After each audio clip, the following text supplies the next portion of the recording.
Uh-oh. And Whoa, who's that? Ba-dum. Hello. All right, let's give these plebeians what they want and pretend to fight. Oh, wait, did you say you're on stream? Yeah. Uh-oh. I mean... It's okay, we can break the fourth wall. It's fine, it's fine. Don't worry. What's the story behind the hat? I just started wearing it at like a rally in Washington, D.C., and it stuck, and I'm just like, whatever, I'm just gonna keep doing this, I guess. I don't know. It's just like a gimmick now that I do. There's no good reason to have it, but... It works, though. I think people need more gimmicks, you know? Like, I'm a big wrestling fan, you know, from the 90s and shit. Exactly. So, and I'm the heel, too. I'm Mr. Beat, right? Like, now every time we meet up in real life, we'll have like a dumb little like wrestling moment. Oh, hold on, I gotta go live. Okay. All right, you Zionist pig, let's get this started. No. Yeah. So basically, hi. Nice to talk to you again. We've done some debates. I got a lot of flack for my Israel comments. I am self-admittedly uneducated on the topic. I've read a couple books. I've done basic, not much research into it, and curious to see as the well-read person what you can tell me, whether or not you can change my opinions on some things, or if we can just talk about stuff. So basically, I figured I'd just like Joe Rogan you and just be like, what's going on? Like, what is this? What are they doing? And yeah. Well, you said you read some books. Like, which ones? More than one? I've read like 2 or 3, but the one I can remember is the 100 Years War in Palestine. I read that like a year or 2 ago, but it's been a while since I read trilogy. Yeah.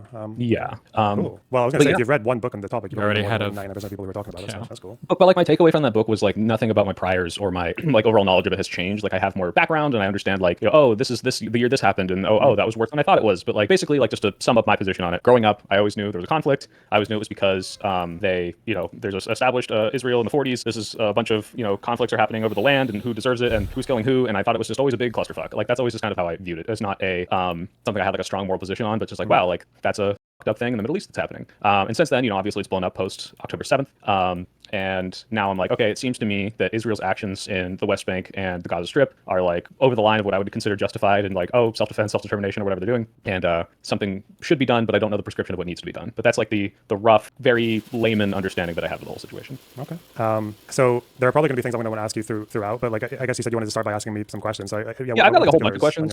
And I don't know, like if you want to restructure this, feel free. But basically, like one of the big things for me is people like to use this topic or this point that there is a contingency of people in Palestine or just in the Middle East in general that like hate Israel, that hate Jewish people, and if you were to like integrate a large portion of this population, this would cause the destruction through like mass, overthrow of the democracy. aka a majority of the voters would be anti-Jewish people in general, and therefore there's no way to perpetually have Israel as its own state, as a Jewish state, without ethnically cleansing people or like racial quotas. Wait, Joe Rogan bait clip. Hold on. There's a shitload of ignored cases of what they're calling turbo cancer. No one. Turbo cancer is a myth, meme, rumor, stupid thing, because the COVID people that all predicted that the vaccine would cause all of these problems, all of them were wrong. So now they've had to invent diseases that they think are being caused by the vaccines. And one of these invented diseases is called turbo cancer. I'm not joking. It's been a thing they've been talking about for a long time, the turbo cancer. Ugh. That people have gotten after the mRNA vaccine. Like it's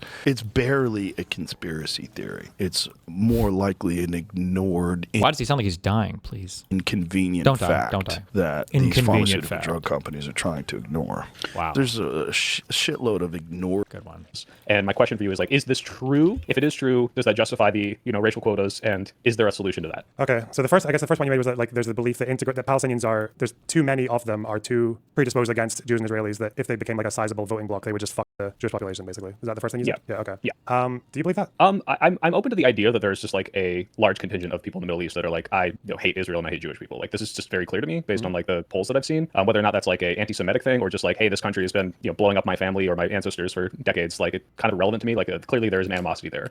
Yeah. So like if you were to show me things, it was like if the Hamas charter is like we want to eradicate Israel, it's like yeah, like that checks out. I believe that to be the case. I think I've since changed it since then. But like even if there's two parts of this. It's like even if this were true, I don't know if that necessarily justifies the ethnic cleansing stuff or the racial quota stuff. But yeah, I guess tackle it in two parts. I mean, is it true? And if it is true, then what? Okay. Well, I guess so. To this day, I think the most popular movement in Palestine is still Hamas. Like between West Bank and Gaza, Hamas still would blow out any election if they. I think if Barghouti came out of jail, the guys from the opposition group to Fatah, to Hamas would probably win a presidential. But as far as parties go, Hamas is still the most popular.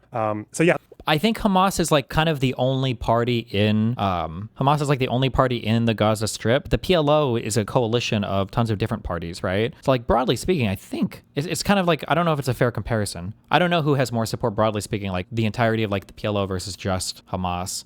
I don't know the answer to that 100%. Yeah, like I think it probably is quite. They have majority support. Just on that note, if I remember correctly, they're not actually that popular within the Palestinian. So in the West Bank, they are by far the most popular party over Fatah. Yeah. In Gaza, they're actually a bit less popular. than they are on the West Bank, ironically. Yeah. But Yeah, I'm as saying far like, as I know, like they still 40 to have 50% support or something like that. yeah, because like what you'll see is even if you see like 40-50, then you'll see Fatah getting something like between like 15, 20, 30, and then it's like then there's a bigger chunk that's just like undecided or Sure. or It's like neither, some people view this as the best option, but a majority don't support any group, I think, in the West Bank or Gaza. I think in the West Bank, Hamas are definitely the most popular. I don't know if it's plurality or majority. That does fluctuate a lot. I'm saying like, yeah, 40, similar, like 40, 50-ish, like somewhere between that and the different things I just Googled. Again, this is all like layman, I'm just Googling random stuff. But in any case, I think again, like with polling, I think the better thing to look at for that particular question, because that's about the question of like, should they all integrate into one country? The better response to that one, I think, is Palestinians don't want it. If you look at polling, there's usually three options that are given by PSR, like probably the most reliable pollsters in that region. And they'll ask them, do you want like one state with equality, one state without equality, or two states? And the one state with equality for both groups is always bottom for both Israelis and Palestinians. Neither of them want it. Like I think the highest I ever saw for like a democratic one state solution when it's side by side with an undemocratic one, I think is maybe like 15-20%. But yeah, like this whole binational one state solution that people talk about with equal rights for Arabs and Jews, like the only people who talk about that with any sense of like realism or optimism are like Westerners. Like in the region, there's no popular leader who's backing this on either side. There's no party that's backing it. There's no broad movement. Like it doesn't have any sway in that region. It's like they're either all or nothing or two states. Yeah, that's kind of how that goes. Okay. And then what's like the primary opposition then to this two states? Because that does kind of throw away the like whole voting scare part, right? The opposition to two states now, I guess, comes from that's a bit more complicated. So with Palestinians, and pollsters don't ask this for some reason. I think they should. Is that you said that earlier that Hamas updated their charter, right?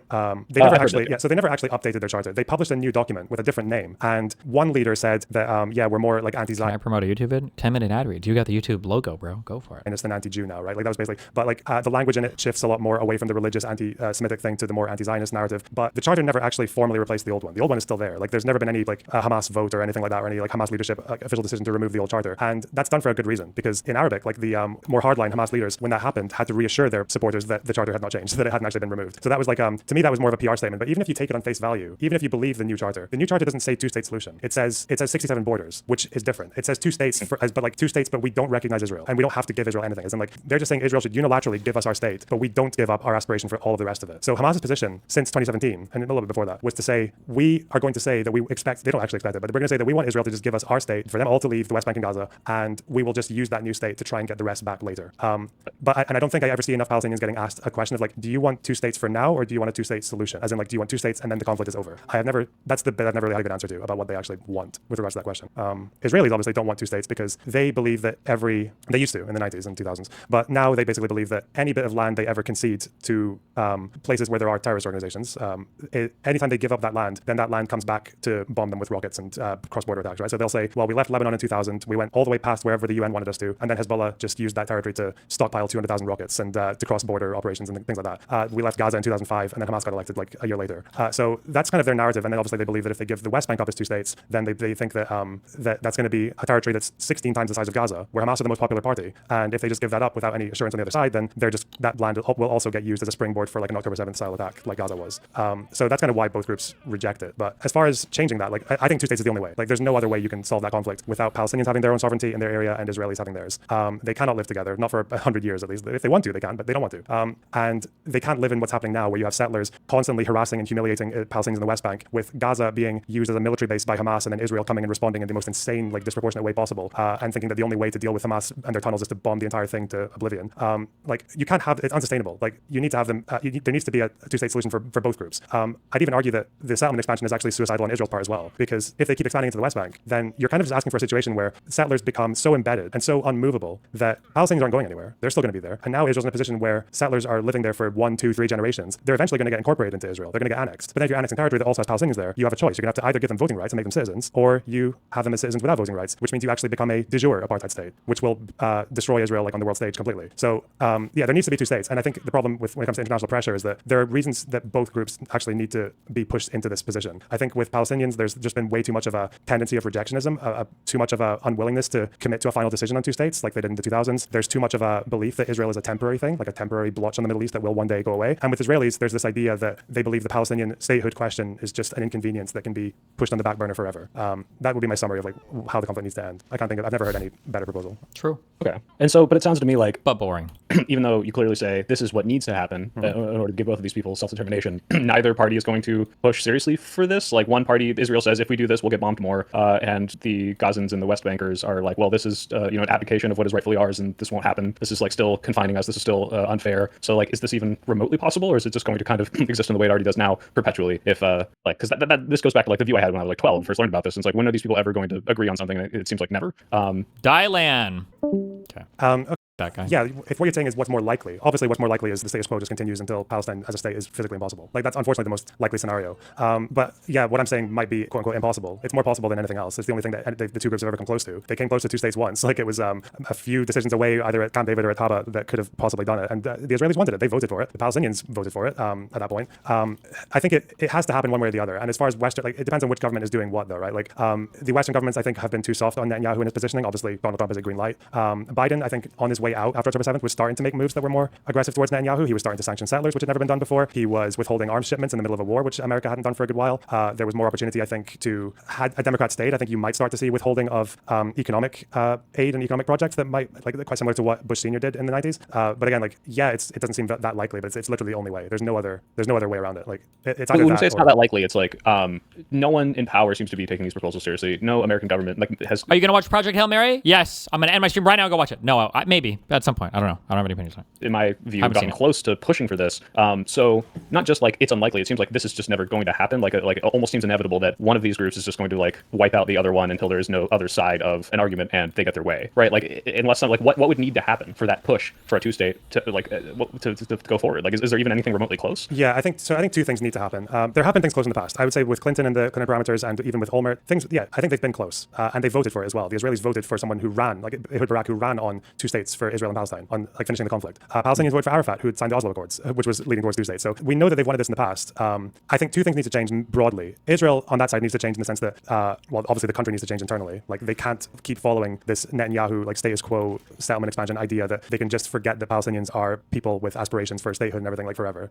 Western powers can change in the sense that they can. I think they should remain allies with Israel, but as allies they should be willing to draw lines and to say, like for example, the Abraham Accords and how peace with the Arab nations came at the cost of completely ignoring the Palestinian issue. I think European powers should be able to keep their positions, their allyship with Israel, but whilst also being very clear that there needs to be some appetite for like progressing towards a solution, if not even like stopping settlements. And there should be repercussions for not doing that. There should be things like if you're going to pass this law which expands the Israeli civil judiciary into the West Bank, pure genocide apologia it's like, out of okay, well, Lonerbox. then you're going to lose like $1 billion off of your budget. Then fuck you. Like that needs to happen much more clearly and much more like. Let me catch up first. You do this, you lose that. You don't do this, you keep that. That needs to be very clear. On the Well, Palestinian side, this kind of leads into more of the questions I had. I mean, like, so, like, what are your strongest criticisms, is like of Israel, maybe as a state, of the current government, and it's call kind of have these like prescriptions them to be done. evil. Yeah, like what are the worst things that they're evil. doing and why they are preventing some sort of solution from being? God damn it! Mainly in the sense that like Israeli right wingers are so good at exploiting fear and like dread. Like so every time that rockets go over, every time there's a terrorist attack, or every time people are just made aware that Hezbollah exists across the border, or that like Hamas is across the border, they will. And every time that a Western power goes against them, they will exploit that. They will tell their people that yes, look, we are Jews, we're still Jews. Everyone hates us. So like that's never going to change. We're never going to find sanctuary anywhere else in the world. The only way to survive in this neighborhood is to be as strong and aggressive as possible. We need to let people know that if they fire one shot at us, we'll fire 8,000 at them. Like that's basically their position. It's based on a principle called the Iron Wall from like the 20s. That's the idea that if they just assert themselves with dominance, then eventually people will get fed up of fighting them and accept their existence and realize that fighting them is not worth it. That worked with countries. It worked with Egypt. It worked with Jordan. It might be working with Lebanon right now. They've had talks for the first time in 30 years, but it's not going to work with Palestine because they don't have a country. Like they have nothing to lose really in that regard. So I was going to say that the distinguishing factor is like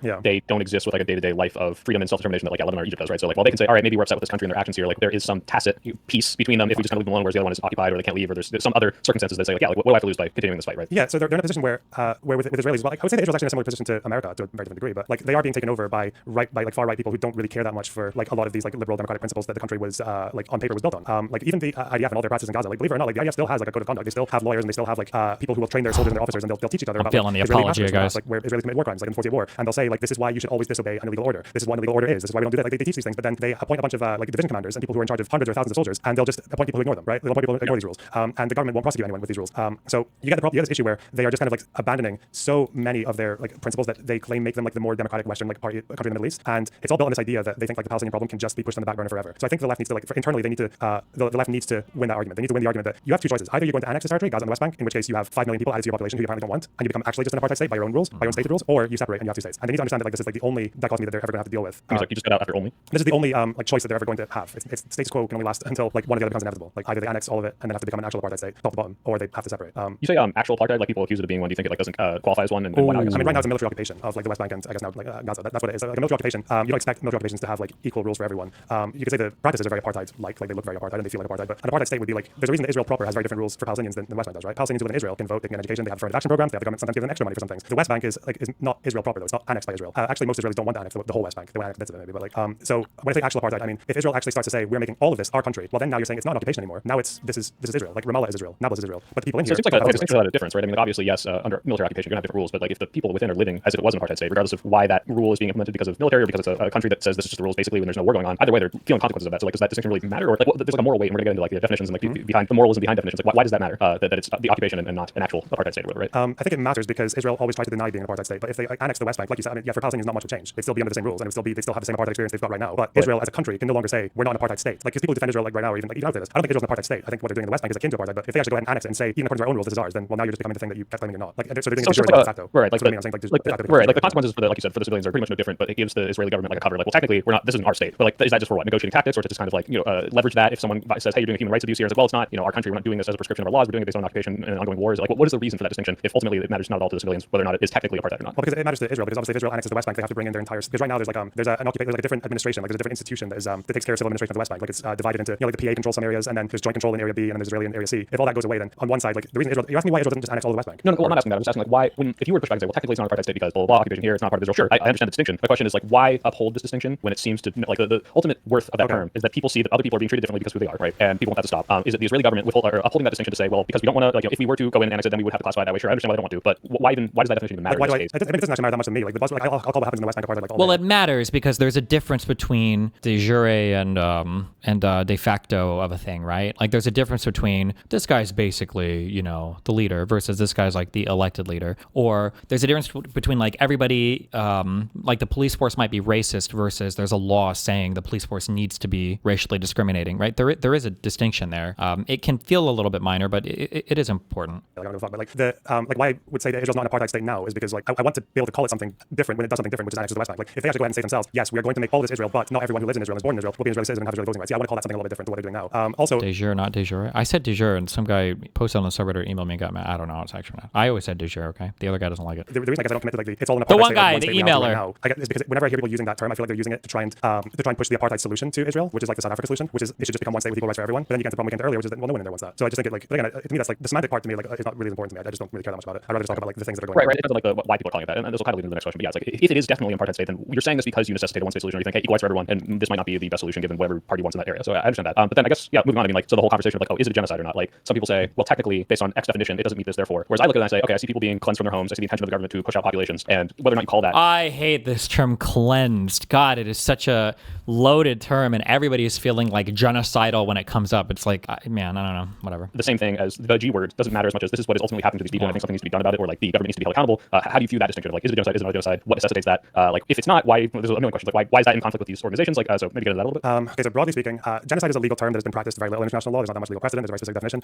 I honestly like I personally try to get as far away as possible from like going into this because I think these categories are supposed to be there for people who already know and already agree on the facts. They're just talking about like how should it. They're talking about like umbrella terms. So if I want to talk about Stalin putting all of the Crimean Tatars on trains and sending them off to Uzbekistan or whatever, well, we'll just say well the ethnic cleansing in Crimea, and then most historians will know exactly what I'm talking about. I don't need to talk about the details. When people say the genocide in Gaza, I don't know if they're talking about like what they've read in the ICJ. I don't know if they're talking about some meme that they saw on fucking Twitter that says the death toll is actually 600,000. I don't know what factual basis they're drawing that on. And to me, it just like it doesn't actually help the conversation that much at all. I think it's kind of like a fruitless debate to go into like the legal aspect of like the genocide convention. I mean, I'll do it for its own sake, I guess. But like, but I mean, let's say I think most people understand this though. Like to me, the way I see the word genocide being used in Gaza is I see it being used as a shortcut to maybe not everyone not agreeing on all the facts. I think I see it as people like using it as a thought terminating cliche. I think I see people using it to purity test. Like I just don't think it serves that much value the way it's being used. And I think you shouldn't need to get a concession on like a particular legal term. You shouldn't need to get a concession on a particular legal term to like have a discussion to see where someone stands on an issue, right? And everyone knows this, right? If you were grilling someone who's suspected of being an anti-Semite or a neo-Nazi, you would maybe ask them about the Holocaust, and you might say, well, how many Jews died in the Holocaust? You wouldn't say, did the Nazis commit a genocide? That's usually not your instinct, as far as I know. Right, like whether or not you would call the Holocaust a genocide is irrelevant to how I view it morally, what should be done, how the people who committed it should be seen, and and like you might even be giving the Nazi an out, right? Because he might say, yeah, of course the Nazis committed genocide, but in his head he's like, they actually only killed 200,000 people, or whatever, like the Red Cross meme or whatever, right? Or the intent was there, but they didn't do it. Or they might be actually referring to the Slavs, but not the Jews. Like the Jews, it was all self-defense or some bullshit. Yeah, like that's what they would. Yeah. So I think it's better to just go into the facts of what's happening. Okay, so then I mean, I agree with the like semantic argument. Okay, if But I then, have low if we're luck, going into the facts, why do wait, like I have low luck, and this guy's got the quest item on. I shouldn't try to loot this corpse, right? Because there's a chance that my cat will just fucking die. I shouldn't do it, right? so many international communities call it Okay, this fuck that. based on their definition? Why do so many people oppose said definition? And yeah, like how do the prescriptions change based on whether or not they are right to call it that? To me, most of it comes down to just factual disagreements and the way data is collected in the middle of a war where information deficits are quite big. I mean, if you're going to go into like specific UN reports or different logging, but like I think with a lot of what's happened in the war, although again, I'll say a million times that I think like systematic war crimes is at least what Israel's done in Gaza. Like not just seasoned bad apples, but actually like the government's allowed bad apples to happen from the top down. Jesus. I see you love defending people who support genocide. I posted a link with the videos, and I believe you're capable to use any basic search engine. It's both you and your best friend Destiny doing propaganda for the state of Israel. God damn. And not cared about it or even welcomed it. But making the genocide argument, like a lot of the factual basis that a lot of these reports are sort of like backing themselves up with, to me, I just think some of it has fallen short. So like I can go into some details. Like I think with the way that the aid situation was described and the famine situation. This is utterly disturbing. The immediate issue is not cartography. It's whether millions of people are allowed to live with rights, safety, and dignity. Was reported by Check it. 1 year ago, Lonerbox was defending genocide openly. UN organizations or by the IPC. I think they were just quite flawed and they didn't seem to hold up to the same standards that they have for other conflicts. I think the way that Substance, my number one hater who tweets constantly about me. Nice. that certain statements were interpreted by Israeli politicians didn't really add up. And I think disputes about death tolls and like who actually makes up the death toll. Like to this day, I don't think we have any consensus on how many of those 70,000 were Hamas fighters. No one said, right? I think the IDF said they believe it's like 20, 25,000 or 30,000, which would mean like just a bit under 30, 40%, which would be like there are lots of urban wars where Yes, that's sir. happened. No. Yes, but sir. Hamas No, hasn't said guys. how many Yes or no? militants they've lost, and the human rights organizations haven't even, as far as I know, they haven't even commented much on that Right, part. hard to So almost get an accurate number because it's not like everyone is wearing a uniform. You've got essentially exactly, an entire area of square footage of rubble that is like, all right, like how are you even able to collect data from this? There's no, you can just kind of look at like who used to live here and who's not alive anymore, and then try from there. I guess. Yeah, it's not exactly a hard science. So I understand. and especially given the fact that like I don't know if you know this, but like Hamas in the past conflicts in 2014, for example, they literally issued out public statements telling their members not to report dead militants. Like don't say anything if a soldier has died. If anyone asks, like a human rights org or whatever calls you and asks you if someone died in this house, you always put them as an innocent citizen, an innocent civilian, unconditionally. So they have an incentive to hide their dead, obviously, because they reap all of the rewards the in the IDF has propaganda an war. incentive Right? to downplay civilian casualties, right? Like, Yeah, of course they do. Yeah. So and they also have an incentive. I mean, they also have a very a broader understanding of what's a soldier than I think most NATO countries do. But yeah, so that's it one makes, of it quite makes a few it more examples of ambiguous, where more there's messy. issues But then like what are the facts that the international communities that have formed these opinions based on, and are they faulty bases, or they're based on more ambiguity, or do they use a different definition of like a genocide, or Amnesty did have a bit in their report where they are contesting like understood definitions of genocide. I think there was also some scandal with them more recently where they withheld their October 7th report on Hamas's attacks because of its political implications, which I think is a very strange thing for a human rights org to be doing. But I'll give you one example because like the war claims specifically goes Before it was a genocide, it was an apartheid, to be clear. Being one step removed from genocide is still awful. Is that, are we like ranking that's what it is? It's like first apartheid and then apartheid grows into genocide? Jesus. there's a lot of them. I'll give you one specific example. I don't know if you ever heard this claim that pre October 7th there used to be 500 trucks going into Gaza. I've probably heard like the vague claims, but not the specific. So that's never been the case, especially when they're talking about when they're comparing it to the amount of food trucks that are going in post October 7th. So the 500 trucks thing basically comes from like a poor stat of before the war, aid trucks would only go in on weekdays, and it would include not just food and shelter and everything else, but it would also include like building materials and electrical equipment and concrete. And after the war, the only trucks that were going in were aid, tents, food, water, etc., some fuel trucks. But then what people did was that they took the average of aid trucks before then on the weekdays, hauled that to daily, excluding the weekends, and then got this number that sometimes on some months looked like closer to 500, if even that. I think even then it was more closer to 300. But then after the war, they would use the 500 number to compare it to the number of food trucks going in afterwards. So when they were only going like 50 or 70 or 100 trucks in a day during the war, they would compare that to the 500 number, which included mostly not food, and then they would make it look basically like every Palestinian was getting like a fifth or less than that of the food that they needed, which would imply that that's why I think famine is imminent was a line that I first read in like October 16th or something. And it was a lot of it was based on that assumption that just Israel was not allowing enough, like even a fifth of the amount of food that they need. But now that the war's over and the number of like malnutrition related deaths never got close to what would be needed for like the definition of a famine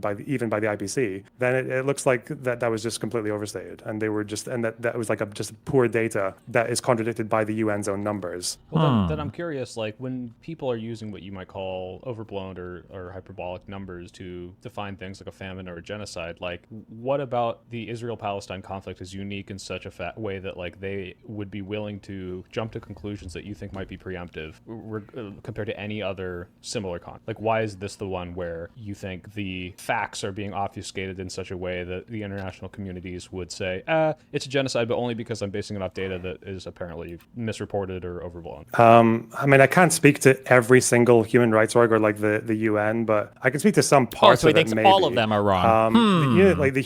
With the UN, it's easier to explain because like, what is the UN? The UN is just all the countries like voting on things, like to put it in the most crude way possible. But a lot of these countries, or even most of these countries, aren't even democracies. 50 plus of them are very, very anti-Israel. Like they're part of like a bloc almost, like a voting bloc.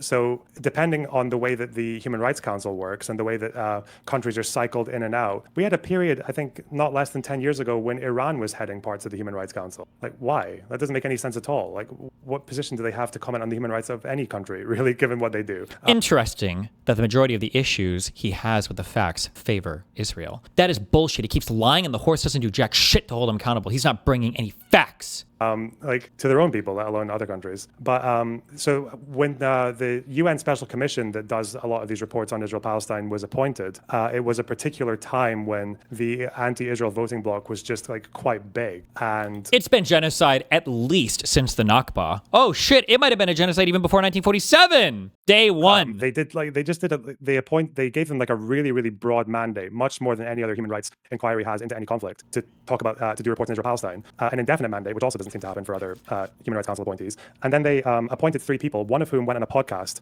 to talk about how he believes that Jews control this, to complain about Jewish control of social media. Another person who was supposed to be like an impartial judge reporting human rights in the region was a BDS activist. So I can see there where just like there are voting blocs that are just very against Israel, like usually in the Middle East, and they can get together and use the UN as a kind of weapon against Israel. And countries that don't need the UN as much, like America and all that, just don't really apply the same. I'm willing to believe pressure. There's like bias in such places with the UN, but like when I'm looking at like the international community, like all of them combined, like is there such a like what is it, like 40 or 60? It does sound almost like Muslim states. It's a conspiracy. Like everyone just hates Israel so much that's why they're willing. I mean, it doesn't have to be a conspiracy. You can just look at how many Muslim and Arab majority states there are, and then you can just look at how they all vote consistently on this issue. I mean, the votes are all public on the UN resolutions. To accept not as credible facts and evidence as to whether or not this necessitates a genocide, right? Like, is this the case with literally every single organization that's come to that conclusion, or like, because the UN is like plausible to me, but it can't be. The more organizations that declare it, then I start to say, well, now I don't know. Like, it seems. Well, think about where the UN gets this information from, right? That matters as well. Like, it's not just. I don't think you can just explain it because of like anti-Semitism and like the Muslim voting bloc. I think that explains part of it, like a good part of it, but it's also the fact that the amount of information that's allowed to come out of Gaza comes from citizens in Gaza who live in a closed society where Hamas still dominates, and the IDF whose their information is like military intelligence, right? So they're not going to share that stuff with random international like lawyers and things like that. Like that's not really, no military would do that like in the middle of a war. They might do it afterwards in a trial, but they're not going to do that right in the middle of the fighting, especially if one of the people writing a report is like a BDS activist or has been. Like, yeah, of course they wouldn't do that. But the information is actually quite limited. So although there's loads and loads of different reports, the information pool that they're drawing from is actually fairly small. So when they want to talk about famine, for example, they might do analyses where they sample different communities in Gaza. They talk to families. They get like measurements of like arm circumference or child malnutrition, and they get these numbers. But it wouldn't be the first time that a population has given inaccurate information or is drawn from inaccurate samples to make broader conclusions because of like the closed society that people in there live in. Because if you are living in Gaza in this war and you tell human rights organizations something that Hamas doesn't want you to hear, doesn't want them to hear, then you're in trouble. You're so there's all incentives on the other side, right? Because Hamas controls a lot of the economy in Gaza, and they control a portion of the aid as well. So like they're the government. So yeah, you are in a position where the information that each of these orgs is getting is quite limited. So I don't think it's like this. Quick Sykkuno break. Hold on. Sykkuno being smooth with girls compilation right before the cheating drama dropped. Uh-oh. Saw you have some DMs from him and like 10 other guys. Not that anything's wrong with that. I support you. You have fun. Just be careful next time when you point your camera at your Discord and you you don't want to leak. You didn't leak the conversations, which is okay, but you really are popular, huh? It's no need not... to murder me like that. Wait, it was a compliment. And besides, it just means that even though you're really popular, you still wanted to talk to me, right? So it makes me feel a little special in some kind of way. Anyway, I'm gonna go. I was You doing? Pokey came to visit. Would you guys Tell her I said hi. I was just near like your neighborhood, Oh. so I thought I What would the come heck? into your house without knocking and then say hi. I thought she was here. Roommate is really nice. Your mom, your sister, Yeah. they're really nice. Uh-huh. Yep. How's the... Why do you stream with no pants? That's kind of weird. What? No, I'm wearing pants! What the... If you go without me, I'll miss you even more. I have a question, Michael Reeves. I have a question. okay. Okay, if I She avoided it. build She's a abandoning us, guys. glowstone- Yes, I did talk to Sykkuno, and obviously, yes, he did tell me everything. And obviously, yes, I should not have tweeted that I was disappointed. out of She's the abandoning dust, and I us. used What's hot stuff? I don't know. It's Yvonne, apparently. My water is Oh, dead. hot stuff, really? Okay, we suffered enough. Really broad body that's just getting like that's just all coming independently to different conclusions. I think they're just drawing from a very small sample of information. And the way that Hamas operates is I think they've made it a big part of their strategy to utilize the humanitarian situation to their benefit. And in some cases, I think that's meant report everyone who dies as an innocent civilian. So it doesn't matter if it's the UN or Human Rights Watch or Amnesty, whoever calls that person, they're all going to get the same answer. It's not like they're going to betray like Hamas for a different one organization over another, right? Yeah, but then my question is like, then what sources do you trust if it seems like you're incredibly skeptical of numbers that are being used by these like organizations? Like, let me try to present this like as a layman. I'll see some news article and it says like, oh, based on the the IPC, 600,000 people are in catastrophic food insecurity. I say, well, that sounds awful. That sounds like we're on the verge of a famine. And then you go that and you're saying, I'm skeptical of this, or you're just like, let me make sure this is right. The IDF says this, the Gazan Authority says this. I question. For that IPC classification, by their logic, they were saying that there were more food insecure people in the Gaza Strip than there were in the entire rest of the world combined at that level, by the way. That's what that takeaway meant. It was an insane finding. It was so obviously stupid, but Jesus. And based on the history of the Gazan Authority, or like who are you trusting in order to come to these more skeptical or rejecting the claims that are made by some of these organizations? And like, why should you trust them over other organizations? In some cases, sadly enough, you can just use the UN's own data. Like, there's been a few times where, say with aid trucks, there are two big organizations that would count aid trucks going in daily, right? One was UNRWA, the refugee association that is UN funded and is largely made up of local workers in Gaza. And then there's also COGAT, which is the Israeli body for aid to the Palestinian territories. And they would publish daily numbers for how many trucks are entering the Gaza Strip. UNRWA's numbers were lower for a good long period. They were much lower than COGAT's. So COGAT would say 120 trucks went in today. UNRWA would say 30 or 40. And UN bodies, because UNRWA is the UN, or Amnesty or whatever else, would say that they would use UNRWA's numbers. But I only need to look at UNRWA's own website to this day, which says we are only accounting for ones where our workers are able to log the trucks. We do not talk for every single truck that goes into Gaza. Our numbers are incomplete, and they will update in the future when we get more data. So UNRWA admits that their data is incomplete. COGAT is the Israeli side, so they're literally, and Israel's the one that approves trucks going into the Gaza. So like they're the ones who would have the full numbers, and UNRWA were not. And so I see this, like, I can even show you if you want, but like there's an Amnesty graph in their report on the genocide where they show you the discrepancy between UNRWA and COGAT, and UNRWA have much lower numbers of monthly trucks going in than COGAT. But then if you look at UNRWA's website today, now that it's been retroactively updated, they're back up to numbers that are closer to COGAT's. So there's a thing going on where UNRWA will like, and you can have that situation happening even when no one's being biased, right? UNRWA will just be able to count less trucks because they are only a portion of the aid distributors in Gaza. So they put that number out. They're a UN org, so people believe them and say that's like the best number we should use for truck numbers. We're not going to trust like just one state over another, Israel over Hamas. So they'll put that number out, but then the report goes out, the outrage comes in, the newspaper headlines come in, and then a month later, UNRWA gets more data. They update their data page, and it actually turns out that COGAT's numbers were more or less correct, or maybe a bit higher than UNRWA's at the end, but still closer. But then that's it. The damage is done. Then we just move on to the next cycle and the next one. This happened for like a year and a half or 2 years. That's one. Again, that's like one example. There's plenty of other ones, but Wow, and I he's continue to say laughing. it's He thinks the genocide I is guess funny, there's, by like, the way, because guys. we keep getting into specifics that I can't verify. I'm not saying you're lying. I'm just saying, like, clearly there is what I'm hearing is there are more uncertainties than are otherwise being portrayed by some of these communities. But again, as a layman, when I look at this and I say, okay, I hear the statements from the government that shows that Israel has an intention to wipe these people off of this land, regardless of whether or not that's like, literally killing all of them. Like, you'd agree that if every Palestinian moved to like Libya tomorrow, like Israel would follow them and kill them, right? Like, even if it was like, somehow internationally viable, like that's not what they want. They don't want to literally kill every single Palestinian. It's, I want these people not to exist on the land that we feel is rightfully ours, and we want to do everything we can to acquire that, right? Does Israel believe that Gaza is rightfully theirs? That's my understanding, unless you have a correction. It's more the West Bank. Religiously, that's almost definitely not the case. As far as I know, there's at the very least like some Talmudic or whatever maps will include I think Gaza. at this point, I think they probably want Gaza and the West Bank. No, I don't think Israel wants to own Gaza. I don't think they actually care for that so much. So obviously the extremists do, but as a majority, no. When you say the extremists do, the people making decisions, not the government. No, I don't. No, parts of the government. I think maybe Ben Gvir and Smotrich want it, but they are voting. They're like a block of two parties that make up like what 10% of the vote in Israel. But no, the majority of Israel doesn't want to own Gaza. They just want Gaza to not be a threat to them anymore. That's like the general opinion in Israel. Obviously, some believe that they can achieve that by getting them all to run away. But I think the more realistic ones, and I think Netanyahu is probably more realistic than his counterparts in this sense. I think they know it's just not going to happen. They'll talk about Libya or like whatever African country they spoke about. But at the end of the day, I think they're aware that you're not getting 2 million people to leave Gaza. I think maybe 100,000 have left in the last 2 years, if even that, and that was to go to Egypt, and they paid to go there. Like Egypt charged them extortionate fees, and they had, I think a lot of them had family there, and a lot of them were people were saying that they were planning on leaving anyway. Like so, Israel like they left Gaza in 2005. Like they pulled their settlers out of Gaza. They didn't pull their settlers all the way out of the West Bank because the West Bank is where a lot of the religious like holy sites and all that shit are, whether they call it Judea, Samaria, and all that. But Gaza is less important to them as like territory. Maybe I kind of focus on like a too specific claim of they want this land. Obviously, they want the people there to not be there so that the violence stops in their eyes, right? So whether or not that means, Gaza is part of Israel proper and we've always deserved it is kind of different from the question of do we want to kick these people off this land so that rocket attacks stop or that Hamas doesn't have so much territory right next to us. Like I guess that's kind of not as important as whether or not they really want the land there. It appears to be like we want to clear this place off. Whether or not we achieve that through war, whether or not we achieve that through financial means, whether or not we achieve that through settlements, like that's the intention though, right?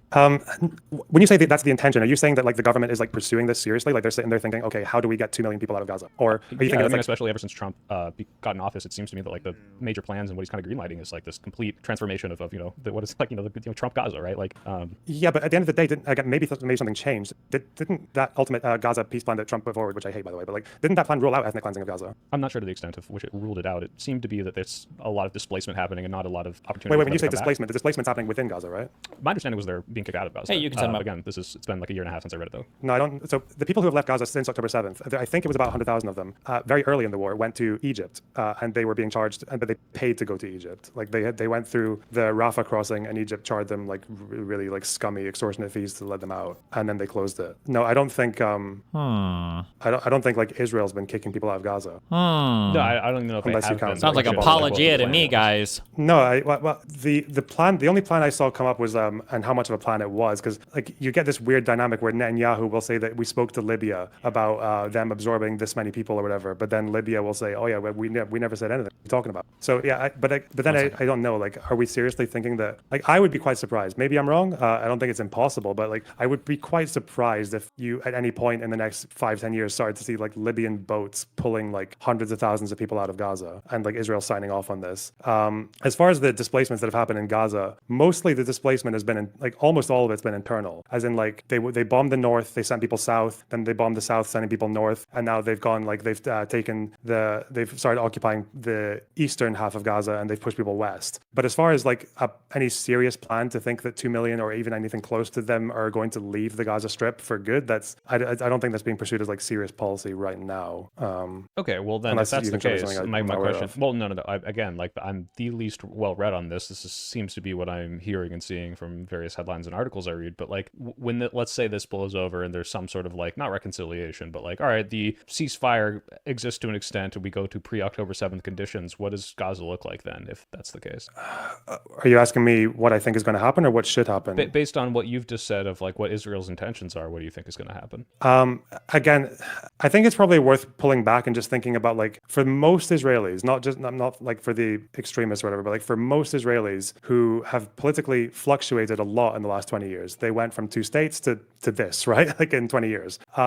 What do they want? Like, I don't think they care what happens to Gaza so long as Gaza doesn't attack them. I think that's where most of them are at. Like if Hamas's strategy had been to not fire a single shot at Israel for 5-10 years, then Israeli leftists who advocate for two states or whatever, they would come back onto the political scene like immediately. They would easily gain support, and the Netanyahu blockade, whatever Ben Gvir Smotrich types, would go politically extinct. Like they would not have a leg to stand on. I think what people miss is that they try to ascribe like other motives to be the primary one, like they want it for religious reasons or they want it for ideological reasons.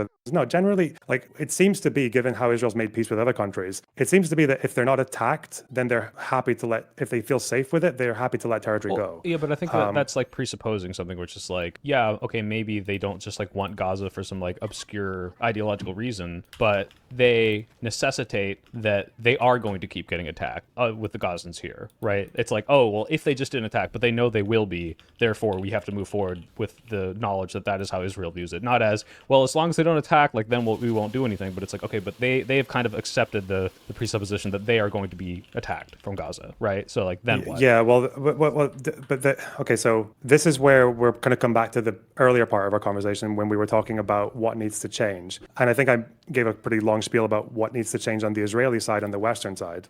This is also where this conflict can't end without changes in the Palestinian side as well. And I think this is probably where a lot of the Western people tend to lose me, because it's like, oh, they're the underdogs, like they're responding to rough conditions or like horrible situation. But at the end of the day, Hamas's strategy failed. The dominant Palestinian way, ever since 48, has always been a failure.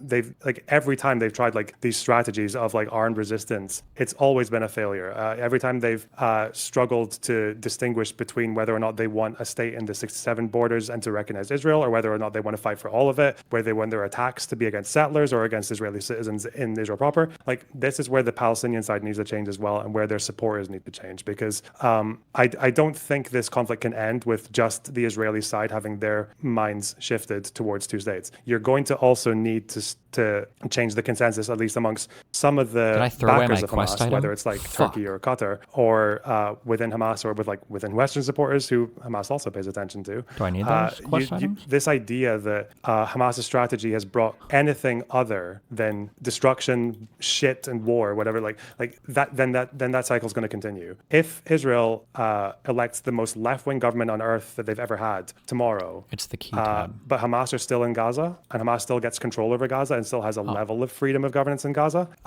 they're going to attack again. And every Israeli right-winger is going to come back out and say, hey, we told you so, you left-wing soy lib. We're going back to blockades, we're going back to security, we're going back to bombs, fuck you. And then the left-wingers lose the argument. Do you disagree with anything I've said there? Or? Well, you said a lot. I mean, I wouldn't necessarily know for sure whether or not I can like say, well, factually you're wrong, or I disagree. But like, yeah, it does seem to be the case. I saw it, Hamas is committed to a greater plan of like conquering Israeli territory than just we exist and we don't hurt each other. But again, I guess this is getting more into the like, how you move forward here.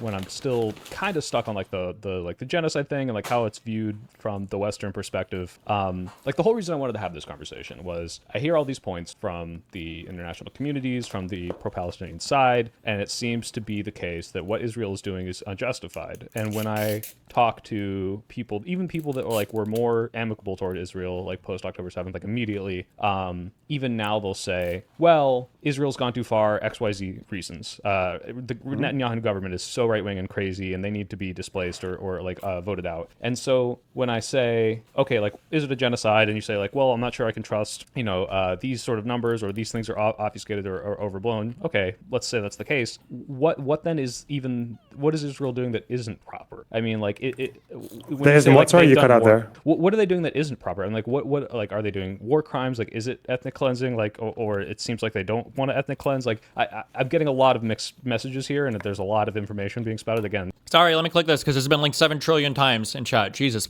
Oh my God, was Trump told to tell the press that the image was doctored but misunderstood and told everyone that he was depicted as a doctor? There you go. This is due to the fact that I have not read on this, but like I'm a bit confused about like what would you say like the most legitimate criticisms of what the government is doing now, and why is that illegitimate based on the way you've described the Hamas intentions? Okay, sorry if I'm repeating myself, but I'll just No, so the list of things that you're the going Israel's to done need that's to not repeat properly. yourself. I'm asking a lot Yeah, of that's okay. That's circular okay. That's questions. fine. Yeah, so things they've done that are like the legitimate criticisms. One is that they again, it's a right wing government, very similar, like akin to Trump's one. You know, like Pete Hegseth, that kind of thing. Yeah. That mindset of that, like rules of war are gay and retarded, like those kind of, that is very very popular in like the upper echelons of like Israeli society, and it's spread across the society as well. Like they voted for people who believe like that kind of shit. So the fact that they have like on paper, like in a classical sense, like you have IDF rules of conduct, which are pretty much like on paper in line with international law, but then you have division commanders, people who are in charge of like 10,000 soldiers, who are settlers, who are telling their soldiers to just go into an area and shoot whoever because, you know, they don't dress in uniform anyway, so just spray and pray like that, which is illegal. You're not supposed to do that, right? Or like when you hear about strike decisions being made where a NATO calculation might say that this target is worth like 5 or 10 civilians, it looks like the Israeli conduct is saying something like 30 or 40 or 50 per strike. Like there's a level of proportionality here that I don't think would ever be accepted by any NATO country. This is why Biden withheld a large arms shipment, right? So in that sense, the permissiveness as well. Like I think in the whole history of Israel, and this was ages ago, the longest that I think an Israeli soldier has ever been given in jail for murdering a Palestinian by their Like 4 months or something. Was, I think it was 3 years. Maybe Was it even less. really? I don't think it was any over a year. No, That's the longest an Israeli soldier's ever spent in jail for murdering. it might have been a conviction for 3 years, but I feel like they all got released early. I don't know if it was by Sharon or somebody else, or Netanyahu, but I feel like it's been like 4 months or something stupid. Somebody can link me that 3 years one, though. I'd be curious to hear that. Palestinian. Of course, you're going to allow, and you got 3,000 soldiers, 300,000 soldiers operating at one time or another. A lot of them being like conscripts. Like you're going to, and you have that kind of incentive structure. Of course, people who want to commit crimes are going to commit crimes. And doing it at the upper levels as well is like really, really scary. And it's something that like any NATO or any Western ally shouldn't stand for. So what should be done about that? Again, like, I mean, I wish we had a Democrat in power because Biden was president at a time when, for the first time, I think ever in American history, Democratic sympathy for Palestinians exceeded sympathy for Israelis. That never happened before. And that only increased throughout Biden's presidency. So he started doing things that American presidents have never done before, sanctioning settlers, even actually sanctioning part of, I think there was like one military unit in the West Bank that was behaving improperly, let's say, committing crimes against Palestinians, and they were disbanded by the. So like if Biden could have had more push there, and a second Democrat administration by someone to the left of Biden, like Kamala Harris, could have gone further with that, that would have been a very welcome thing. That should have happened. As for the peace plan in Gaza, give me a sec though, because based on some of the things you said, so say there are generals or politicians with command over tens of thousands of people that are prescribing things that to me sound like, you know, essentially like the greatest atrocities that we've seen in history. Not like these are the specific ones, but like are akin to where it's like, hey, just go kill anyone, right? At what point does that stop being like individualistic on, oh, well, this guy who's in charge of this many people did that and that's bad, versus it seems to me that there's a greater project within the government or the military to do these horrible things, and that's why so many organizations are calling it this like a genocide or ethnic cleansing or like systemic war crimes, right? Well, the interesting thing is that I don't think I've seen human rights organizations use that argument that I made, because they try to argue that it's like... Oh, sorry, I thought you stopped talking. Because they try to argue that it's like a top-down decision-making thing, or they try to argue that it's because of the aid distribution, or like it varies. But like what I'm saying points more to maybe not so much like genocide with like your special intent, but more a system of just not really giving a I think like ambivalence to war crimes is very different from actually going out there and seeking to massacre and like murder people for its own sake. Like I think there's a difference between someone saying like, oh, there's a gunshot coming from this building.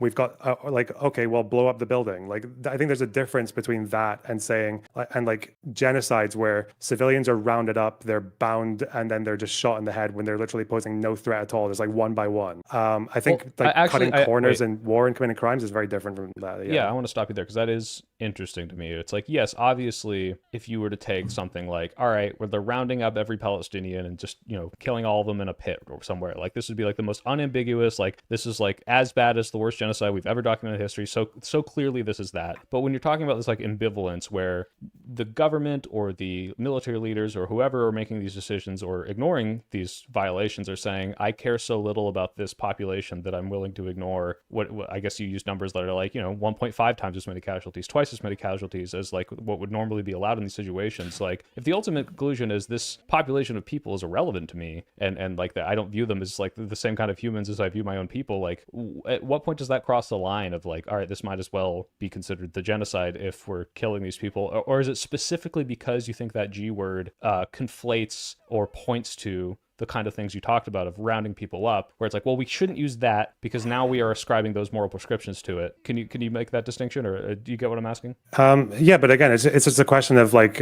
it's a question of legality almost. Like it's the same way that we assess murder, right? Like murder by killing someone through negligence or killing someone out of passion or killing someone out of carelessness is different from killing someone with cold-blooded intent. We do this with crime all the time. Like intent matters, and since dolus specialis has been such a central feature of genocide case law forever, basically. Like, yeah, I think of course, why wouldn't you have that separation if that's kind of been a feature of the law for so long? Well, it's kind of like the same as like the apartheid thing we're saying, where it's like, to me, it doesn't. Can't believe calling SoyPill retarded and that he doesn't know anything about this. He's asking Lonerbox questions. He's trying to learn more shit about it. What the fuck? Maybe if there's some like international prescription that happens as soon as you say, oh, it's the G word has happened, it's genocide, we have to do this now. Okay, maybe that's when the dolus specialis comes in. But for me, it's like, okay, on one hand, I've got people rounding them up and shooting them into a ditch somewhere, and that's obviously terrible. On the other hand, I have people bombing a building. Maybe there's a Hamas building in it, and they know that 100 civilians are going to die when they do this, so they don't care, or they're apathetic to those deaths. Then it's like, well, ultimately, this is like a distinction without a difference. Like the utilitarian consequences, a bunch of civilians who don't need to die are dying because the people don't care that it's happening. Okay. Yeah. You keep saying distinction without a difference. I don't think you necessarily believe that. Uh-oh. If the Israeli government was like, I want to kill Palestinians, we're not talking about Hamas, just Palestinians, and he communicates that to the war cabinet, and they send it down to the IDF, would there be 70,000 dead in 2 years or 700,000 dead in 2 years? Right. So obviously, I recognize the difference of like, yeah, if the explicit intention was kill every Gazan, you're gonna see a big. Not even kill every Gazan, but just kill them, right? I can't remember the way that the initial Nazi communiques were when they were sending people into Poland, but it was like you go into a village and you kill all the inhabitants, you kill the inhabitants, right? Or you go into an area, the soldiers might stand, and this population don't take prisoners and things like that. Like it's very it doesn't have to be kill them all, but it has to be it's giving a broad mandate to just kill civilians, generally, not we're going to aim for terrorists and it's giving civilians come along genocide with it. vibes, you know? It's not like that, but it's that's why I think it's different. That's why I given Israel's there's, firepower, obviously of degrees to course, this. but that's why the intent matters as well, because you're saying it's a distinction without a difference. I think an Israel that wants to commit genocide is not killing 70,000 people in 2 years with their firepower. They're not spending the amount of money that they did on precision weapons and guided missiles and the millions of phone calls and text messages and staying on the phone with someone for 2 hours to make sure they've cleared a building before they bomb it. They're not doing any of that. They're just going to use probably a fifth of the weight of tons of bombs and just sweep the place, and that's it. Boom, done. Right. And then I'm saying obviously there's a degree to this that could be severely worse. So sorry, when I say distinction without a difference, I don't mean this is the worst it could possibly be. What I'm saying is that a level of negligence that you've described in their actions are akin to essentially saying, yeah, this population is irrelevant to me, casualties are irrelevant to me. I mean, I've heard the statements of how many Palestinians is one Israeli life worth, right? And it's okay, if you're going to treat this with a level of negligence that caused this amount of excess death, regardless of if the intent is I want to kill every Palestinian, it seems that there is a degree of excess death and negligence that is causing just ethnic cleansing by virtue of how you're doing it, right? But we have other words for those things. We have war crimes. We have I don't doubt that some unit somewhere in a year or two's time will have come out to have committed crimes against humanity. We have other words for these things. I don't know why everyone has to rush to the worst one, or to the one that hasn't really been applied to this kind of behavior in the past. Usually the term genocide has been limited. The Bosnian War, they I was going to say I was restricted it to that. Srebrenica, not to the entire. Yeah. I know vaguely about the whole Kosovo, Albania, Serbia thing, but when you say they restricted it, how do you mean? As in I think it was the European Court that said the whole war was a war of genocide, and the ICTY, the International Tribunal, said that the Srebrenica massacre Lonerbox being called Slim Destiny. Why the itself, 3-day massacre of 7,000 or 8,000 people, that was genocide, but the general war campaign was not. That's why I think there was never really a conclusion on whether or not Milosevic committed genocide, right? Where was Precision Mladic. Maybe all my friends and knowledge from this comes from people that are Albanian and Kosovian. I don't even know. Kosovar, yeah. No, that stupid. They told me this. But I thought it was pretty unambiguous that Milosevic was genocide. I mean, not legally. He was never found. There was no final judgment. There was because he died, but also because even after he died, there was they had plenty of proof of the intent when it came to Mladic and Kristic, I think it was. the generals who were talking about like getting digging equipment to come in to dig the holes, and talking about how they're going to avenge the Serbs for what the Turks did to us. Kosovars aren't Turks, but they were. Milosevic was not legally found to have committed, like, to have been genocide. If he wasn't legally found, I guess that's like kind of more to like my question originally, where it's like, okay, like clearly some degree to this was genocide, where they're like going out and wiping out civilian populations, and we can't prove that the enough intent to show that the guy who orchestrated this did it, and only a few thousand people died, I think, overall in this genocide. It wasn't like a complete wipeout, but like, so then what's the point of saying it is or isn't there, right? Like that, and like, if anyone were to come up to me and say the Bosnian genocide, and I would be like, well, you're just talking about this region, right? I would say like, no, I know exactly what you're talking about. I know exactly the consequences of what you're talking about. And like, if I would apply this to Israel-Palestine, I wouldn't have this level of like scrutiny for the people saying it. Hey, it's a genocide. It's like, yep, pretty much. I understand why you're saying it, and the degree to which you mean that, unless they're prescribing this as like a Israel wants to kill every Gazan, which I don't think most people use that term to mean that, but maybe you're having different conversations. No, it doesn't have to mean they want to kill every Gazan. To have like a special intent, like a specific intent with an action to, like, as in, like, I think the standard they use is the only reasonable interpretation of what they're doing is to achieve just killing this national group, right? So that's why. So if another reasonable interpretation is they find Hamas like to be perfidious and they don't want their soldiers to hesitate, so they tell them not to hesitate, that wouldn't be like that's another reasonable interpretation, right? Like, it doesn't have to be a good interpretation, but it can be like, you can interpret it to be that way, and that's where their mind was going. But like, if we're talking about taking what they're doing and like having that negligent attitude to war crimes and saying, well, like that might as well be genocide, then, well, you can do that if you want, and I wouldn't be surprised if the ICJ ends up doing that, honestly, given what I've read about their previous Wow. So you were citing legal cases, but now you're saying even if the legal case is against Israel, it won't change your opinion.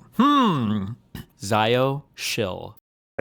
Statements on it. But so even if they decide that, though, and we decide that that's the genocide going to broaden to include that negligence for civilian death at a systematic level, well then, okay, but then you're also including so many acts that we used to previously not call genocide into that. Then everyone in World War II committed genocide, right? Britain did when they bombed Hamburg and Dresden. Every Hamas attack ever has been genocidal.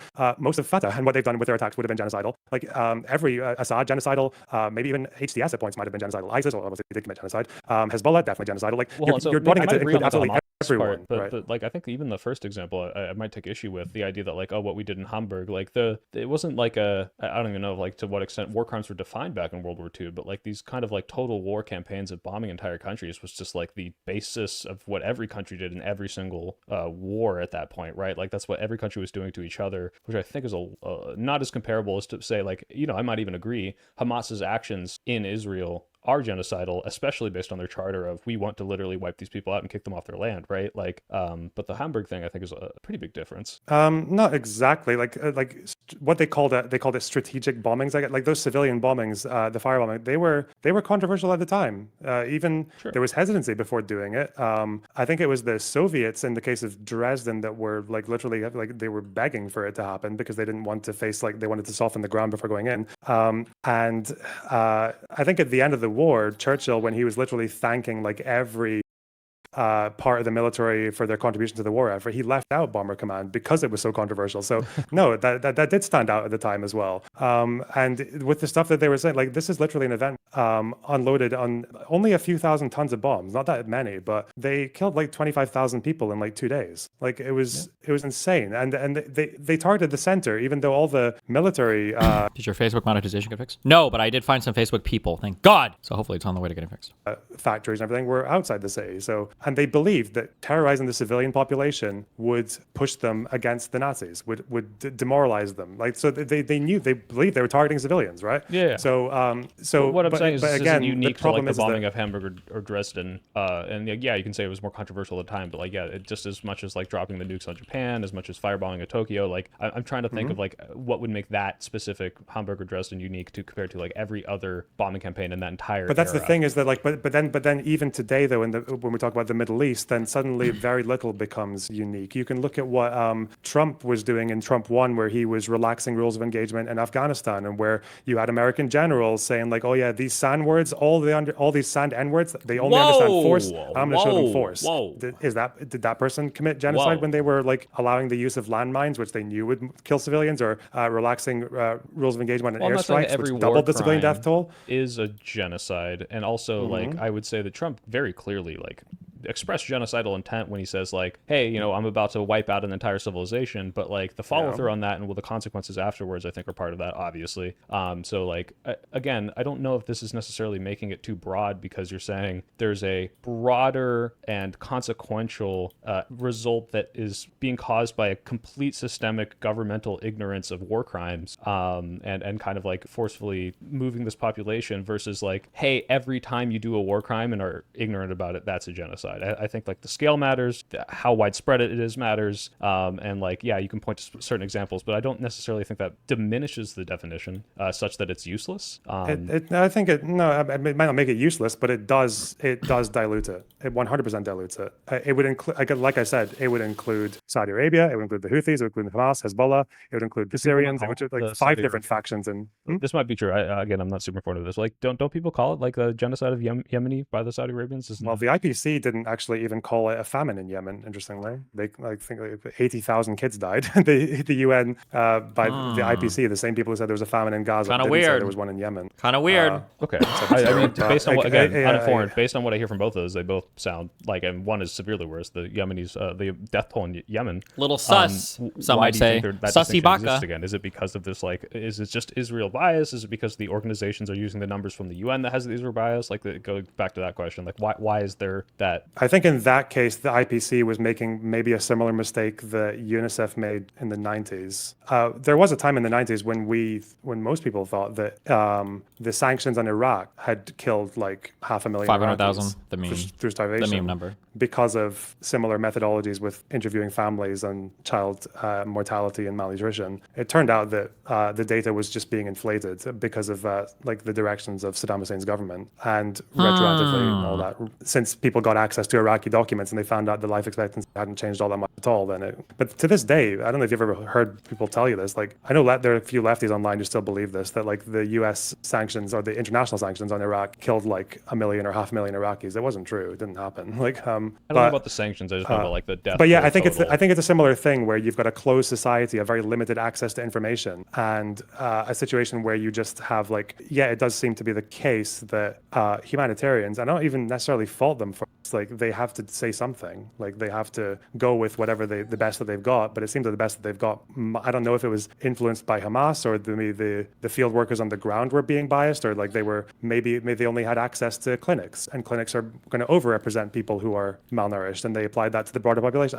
There's a few like hints of to what happened there, but like I have not really gone too deep into why I think that bias exists in every part of the international organizations. I've just read enough of the reports to know that it does exist. That's all I can tell you. Right, because like when I hear that, it's like, okay, there's at least some bias. I'm even willing to accept that, but like that much, I guess, no. is your this is my perception of what you believe, and tell me if this is wrong. That it's like, I mean, or if you take like the worst thing that like a chatter might say, it's like, oh, you know, Zogbox is like, you know, saying like he trusts Israel over every international community, but like, True. Is it more that you see flaws in their analysis and therefore you're more skeptical of it, or that you kind of like you're like waiting for that criteria to be met, and then you're like, okay, now I'll call this a genocide because I haven't seen definitive proof of X. You're lucky. Yeah, well, I mean, I see that. Go sleep, you old man. You're tired. No, making the same mistakes over and over again. Oh, but now you're awake? Well, I saw you hanging out here, and I was like, it's 7 o'clock. I shouldn't go to bed yet. True. An organization that is amazing at propaganda and terrible at fighting war. So they know that they can. I see Hamas basically exploiting the methods of these like rights organizations. That's probably what I put it down to more than anything else. They're exploiting I'll give you a very reporting it clear in such a way example they of it. know that the rights organizations will misinterpret. Yes. We know that. So there's a cycle that happens ever since the first war with Israel and Hamas in 2008. Hamas will hide their deaths. They'll hide their losses. They'll say they're civilians. They'll tell people to say they're civilians. And then the rights organizations will Stone Report was an example of this, will go by the standard, which I think is a good standard if you're a rights organization, is they'll say, if there is doubt, they're a civilian. If we don't know what their status is, we're going to say civilian until we're shown otherwise. Because assuming the opposite would be like extra liberal with the definition. Yeah, of course, yeah. So Hamas, all they have to do is raise the doubt. They can just, well, we'll just fight out of uniform. We'll just integrate our civilian with our military institutions. The IDF are not going to share their intelligence with people from outside of their country. Like, they're not going to show they're working to like a UN reporter. So then the UN basically has the best information they can get. And then it looks like the IDF targeted a bunch of civilian institutions. I think in the first case it was like police stations, for example. And then it's only a year or two afterwards when Hamas needs to court their own population and remind their own population that they're the ones who are fighting for Palestine and they're the ones who died for Palestine. Then they'll publish their losses, which you can find on their website. And it turns out like the IDF numbers were quite close to Hamas's. Usually a bit higher, but not that far off. And that's happened. I've seen this happen by looking at Hamas's own data for at least like 3 or 4 different conflicts. And it's starting to emerge very slowly now with this one. So, but that's not a human rights organization doing anything wrong. They can't go into Gaza. They can't, they can survey the population, but the population is in a dictatorship, a very brutal dictatorship of Hamas. So they're limited with what they can say to people on the outside. The IDF doesn't want to share intelligence. Human rights orgs have the best information they can get, which is doubt.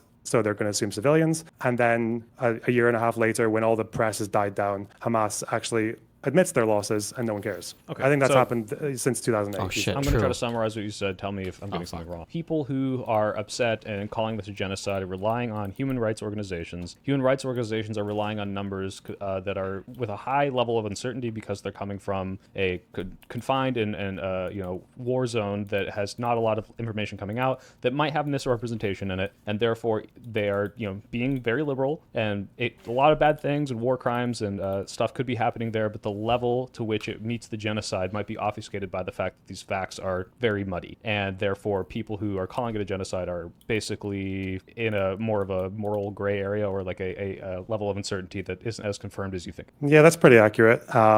And I would probably also add, what was I thinking there? I had like 3 things I wanted to say. Yeah, okay, I'm going to pick one.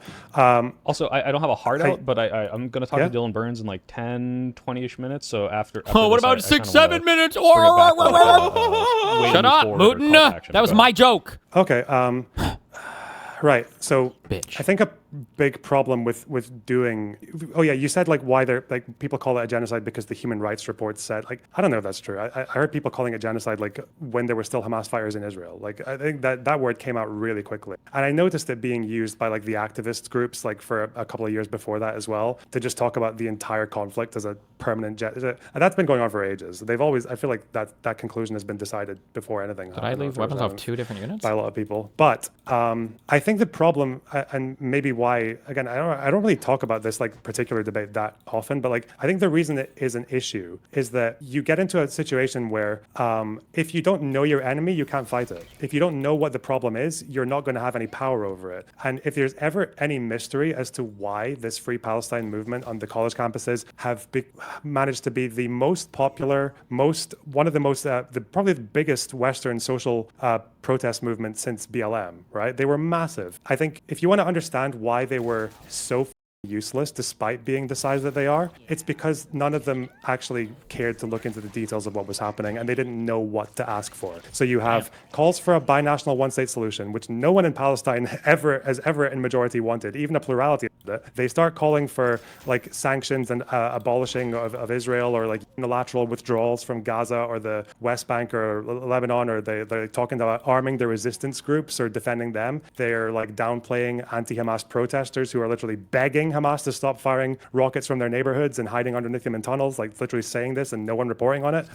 There's some overlap, though, right? I mean, like you at the beginning said, there's some overlap of like you said there's some significant steps that America or Western countries could do to like have specific triggered consequences to actions that Israel takes. And it like I would guess that 90% of protesters don't have like an informed view of like what that exactly looks like, but that's kind of what they're asking for, right? And you seem to say this is probably how you get them to rein in their worst atrocities, right? Yeah, so like I don't fault most of these because I met a lot of these protesters. I went and spoke to them because I was genuinely curious about them in my hometown and I went to like 2 different cities cities in Scotland to talk to these people. I don't fault them as human beings. Most of them are like very decent people who have just seen way too much death and too many like dead women and children and all that. Like any human being would look at that and just feel horrified and want it to stop, right? I don't fault them on that level at all. But the thing I fault is the thought leaders, the people who are giving them pamphlets and talking and teaching them about the conflict through this very biased lens, and teaching them about Israel and turning them into a movement that ceases at some point to be a humanitarian movement and just a deaf, dumb, and blind hatred of Israel movement. And then you get into a situation where any improvements that could have been made by the Democratic Party, or any distinction between the Democrats and Biden, between the Democrats and Trump, they get ignored, right? So if it's all genocide, then if it's still going on, if every airstrike that's gone on in Gaza, and if people are still dying, we're still going to call it genocide. So what's the difference between Biden and Trump? And then you have this apathy that comes out of it. And then I think that's like the biggest agreement I'll have with you. By the way, I'm not saying I majorly disagree on everything you said. Mostly it's just like I either agree or don't know. But yeah, the idea that if you call it a genocide, I think this is the strongest argument against it. Then if you're able to say that Trump and Biden and Kamala are complicit in that, then yeah, well then what's the point of voting for them? Are they going to make it even marginally better? Are they going to push towards a better solution? Oh well, no, because it's both genocide. Therefore, I shouldn't try to stop Trump, right? Like that's probably the strongest argument I can think of. Like that's why you shouldn't use the G word if it is. It's not even. Yeah. I'm not even saying this is why you shouldn't use the G word, because again, how many people who call it genocide are sitting there looking at UN case law and making that? No, it's a political term. Like it's an activist term, and I've usually had more sympathy with people using activist terms just to communicate a feeling, right? Because what happens is when you see your 800th video of a dead mother or like a dead baby or whatever. Whatever. Look at how he doesn't even care about all the death. Of course you're going to want the most, cringe. the strongest word to describe that, to match to that feeling. Because otherwise, someone trying to say, well, maybe not genocide, maybe more a war crime. Well, then suddenly you're like, oh, what? So this isn't that bad? And it becomes more of a moral argument than anything else. But it's not so much about the G word thing, but it's more just about understanding where, just getting a better understanding of the Israel-Palestine conflict in general and over the facts of the situation in general. Because I think what happened with all of this maximalist language and maximalist perspective is that, yeah, like I said, and you were saying as well, I was going to talk about Darius, break. Hold on. Did he get into a car accident? What happened? It was legit, no hate. But I don't know, we lost the house. We weren't able to renew the house because Chicken Andy are batshit insane. Oh no. Whoa! What is he doing? Sorry. I got into a fucking car accident. My phone call,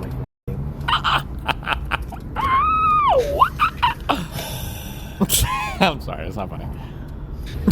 It's not funny. Is this guy's car done? It's done. His car is done. Good? That doesn't sound good. It's fine, bro. Stop being a hater.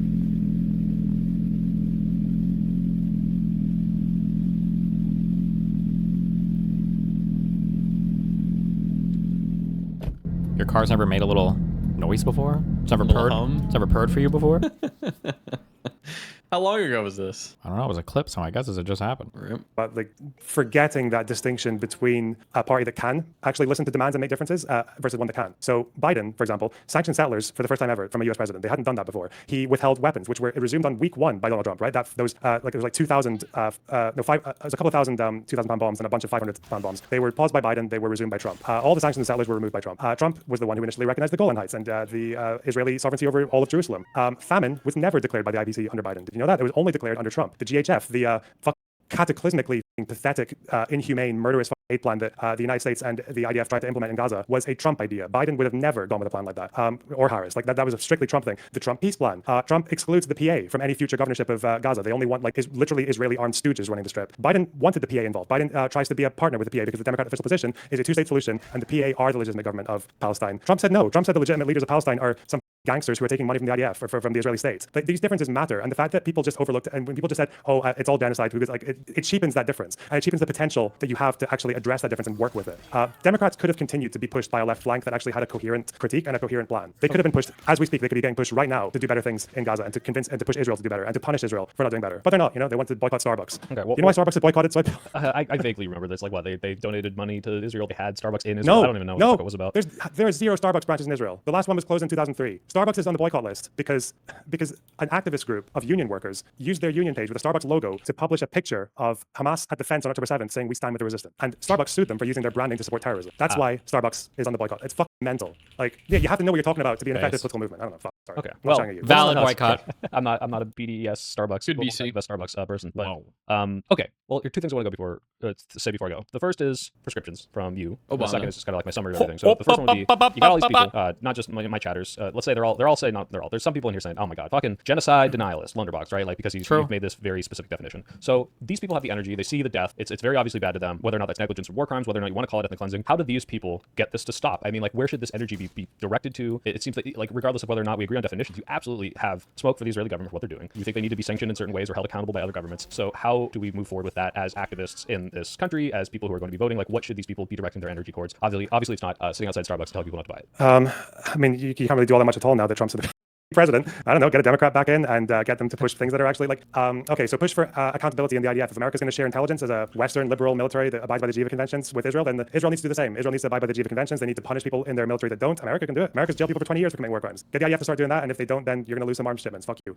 Settlers, sanction them all. Like they should all get fucked.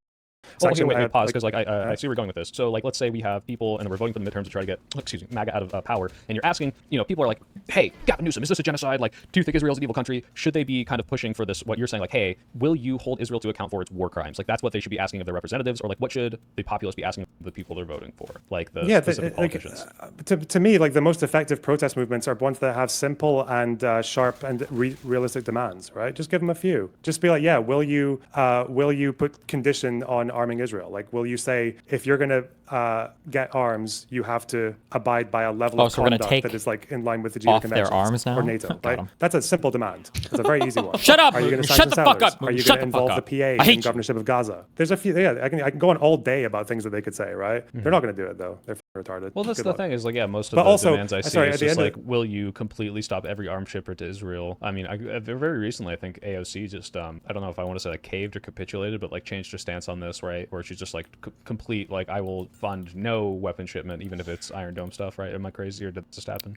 That seems to be where the conversation is happening now. But the point is, it's like, I think it's like an 80-20 or even like a 90-10, like anti-Israel sentiment in the country. And it's like, if that energy and that sentiment exists, like there has to be a realistic thing that can be asked of the people that are going to be elected in the midterms in 2028. That's what you're like. It's like, yes, conditional aid is good. Holding Israel to account for war crimes is good. Geneva Convention upholding is good. International law upholding is good. And that, I think, is a way to move past the like, oh, if you don't call it a genocide, like you're a genocide apologist and you're justifying everything Israel does, which is like, again, if you just look at this conversation, people might have smoke for the things you say, but it's so clear what your intentions are. I don't see how you could obfuscate that as, oh, this guy wants Israel to keep doing what they're doing. So yeah. Listen, I don't want to turn you against your audience too much over little old me. I am the opposite of audience guy. Every single person here could be screaming at me for platforming you, and I'd be like, whatever. Like, I'm just trying to learn and do the best for what I can. Like, this is, I jumped into the middle of this. All right, it's like that. In the Looney Tunes with a cat and the dog are in a big cloud of smoke and there's fists coming out of it, and then I stepped into the conversation and I'm getting all the smoke, but I don't know what the hell, like how to navigate this and have the best prescriptions, and that's why I'm trying to ask people. I'm like, I should probably talk to more Palestinian activists too, or actually, yeah, like what would you say, like, are there Palestinian activists that you hold in high regard that say like these people are informed and you should speak to these people and learn about it from their point of view? Well, yeah, I can give you a list that's like 10 or 20 names long just off the top of my head if you want. Even like actually someone who criticized my views on genocide actually just recently. His name's Beast Process. Me and him disagree on a lot, but he's like a very smart person and he's well-intentioned, and he'll teach you something that's different from what I've told you. So yeah, you should. I would say him. I would say again, like that Ahmed Khatib guy. Again, I'd say dear leader perspective, but he's pretty decent. I'm the most pro-Pally. A lot of these Palestinian politicians would talk to streamers as well. Yeah. Hanan Ashrawi is someone who has spoken to. She was part of the peace process back in the 90s, and she spoke to. Spoken to a few fairly small creators. She's a really interesting person because she was involved in peace talks through the early 90s as well as the late 90s. She's been involved in a lot, and she still is. She still talks to Israelis about this or that plan going forward. Actually, who else was? Hold on. You cut out after forward. Sorry, this is like a tech issue on my end. After forward. Oh no, I was just saying. I was saying. This is a who debate else? tech. True, it is. Who was? There was a name that even the guy that wrote the 100 Years' War, Rashid Khalidi, he would talk to people. Oh yeah, maybe I should definitely try to set that up. Oh, also, yeah, maybe past that second step, step 3, I'd be willing to facilitate a debate with you and someone else if that's something you're interested in. Depends I don't on know. who. Well, yeah, and I'm sure you've done this a lot. Like again, I'm just now stepping into this after just vaguely understanding it from various sources. Well, here's my summary. Like what I wanted to accomplish, and I'm not going to attribute this to you because I don't think it was accomplished, but not because you didn't do something right, but more of it's just a very messy situation. Like I got a lot of heat when I said things like I'm anti-Zionist because if Zionism is something that necessitates ethnic cleansing, then I don't think it's justified to do it just because of the atrocities committed by Jews. And people said, well, if you talk to people that are more informed on the situation, I think you wouldn't have that opinion. Do you think there is some, this is going to sound like condescending, but like magical set of facts or words in a certain order that would have me change that opinion? That Zionism necessitates ethnic cleansing. If not Zionism necessitates ethnic cleansing, then I don't think it's justified, or I am anti-Zion. Oh, that's a really. This is why I hate buzzwords. Yeah, it keeps going I have up no and idea down. what you mean. Zionism. By Zionism, I mean, like, if you go back to the 40s and it's like, wow, Jews sure have been persecuted and killed and driven out of every possible thing, and there might not truly be a safe spot on earth, especially in the wake of the Holocaust. Maybe we do need to give them a homeland. Like, that necessarily doesn't not make sense to me. It's like, okay, yeah, like, I get why this happened. But now looking at the project today and saying, okay, can you maintain the sentiment that existed in the 80s that probably might not exist so much in the 21st century, to my understanding? Without racial quotas, without pushing people off their borders, like, is that the only way to maintain Israel as a state? And if so, then maybe I think it needs to, like, radically change. Okay, so when you say ethnic cleansing, you mean like forcing people away from one place and somewhere else, right? That's like pushing them off the or line. settlements, or you know, war to drive them away, like stuff like that. Yeah. Yeah. Okay. Yeah. No, I don't think Zionism necessitates any of that. If the Arab leaders accept, I don't know when you got to this in the Khalidi book, but like if the Arabs accepted the partition plan in 47, Yeah, from can't the go back UN, in time. That plan did not Lonerbox. entail ethnic cleansing. Like if they accepted that, the Zionists are, if they want to ethnically cleanse, they're fucked. Right, because like there's literally the Arabs have accepted a state next to them, and they could start a war, but they would be immediately the aggressor. I'm not saying but, like, Zionism necessitates ethnic cleansing. I'm saying if it does, then that's like. Oh, if it does, I am saying that. I mean, if it does, then obviously, yeah. Then I don't know. It depends on what you mean by ethnic cleansing. So Zionism, I don't think it ever needed to go to a war where they're literally like going to people's doors and telling them, if you don't leave, we're going to shoot you. Like, I don't think it had to be that. I don't think even the war in Gaza had to happen. Right? I think Zionism could have easily existed with a Palestine existing in Gaza and the West Bank alongside them, and no one would get kicked out ever again. That could have happened, and Zionism would still exist. Israel would still be a Jewish state.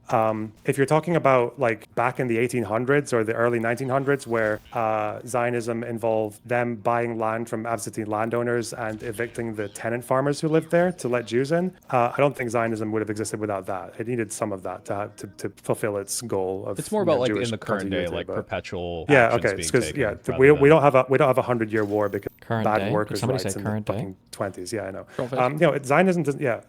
If Zionism necessitated ethnic cleansing, like what indefinitely, then yeah, of course it's a bad thing. Yeah. That's a broader historical conversation, but I think maybe one thing that is worth asking you, and we can maybe talk about this If another you want to time. wrap up by asking questions of me, yeah. actually, that's fine. One thing to ask you is, and maybe even your chat, is when you talk about Zionism, there's all these kind of like frameworks, you know, like these themes that come along with it, like a mind map, right? Like, so you think about Zionism. If you read Rashid Khalidi's book, you probably heard about Zionism entails like ethnic cleansing, imperialism, Jewish supremacy, displacement or transfer, like imperialism, settler colonialism, like all these themes come along with it. Why does refuge never get mentioned before anything else? Like Zionism, even during the 48 war, when like it was to get Arabs out, before any of those goals, the one thing that drove Zionism more than anything else, and this is actually even written in people like Herzl or people before him with Ginsburg and all that, it was refuge. It was about safety. It was about people who believed that as Jews, we are currently on the road in the 1800s so now of assimilation. Oh, Most Jews believe that if wow. they sort of like give up most of their external Jewishness and they assimilate to become Poles or French or Russians or whatever else, then they will be accepted and they'll be safe. Zionists were the minority who said, no, if assimilating will not help us, we will always be Jews. Modern nationalism is going to us everywhere we go. They were right. The Zionists, they won that argument, okay? And everyone in Europe and everyone in the Arab proved them correct by Jews, regardless of what those Jews did. Wait, you and- said we. Are you Jewish too? Are you a brother? Oh, No, I'm saying this is what they're saying. Okay, I was just they're double saying checking. we. But Yeah, go on. I'm very not Jew. Yeah. All right, that's fine.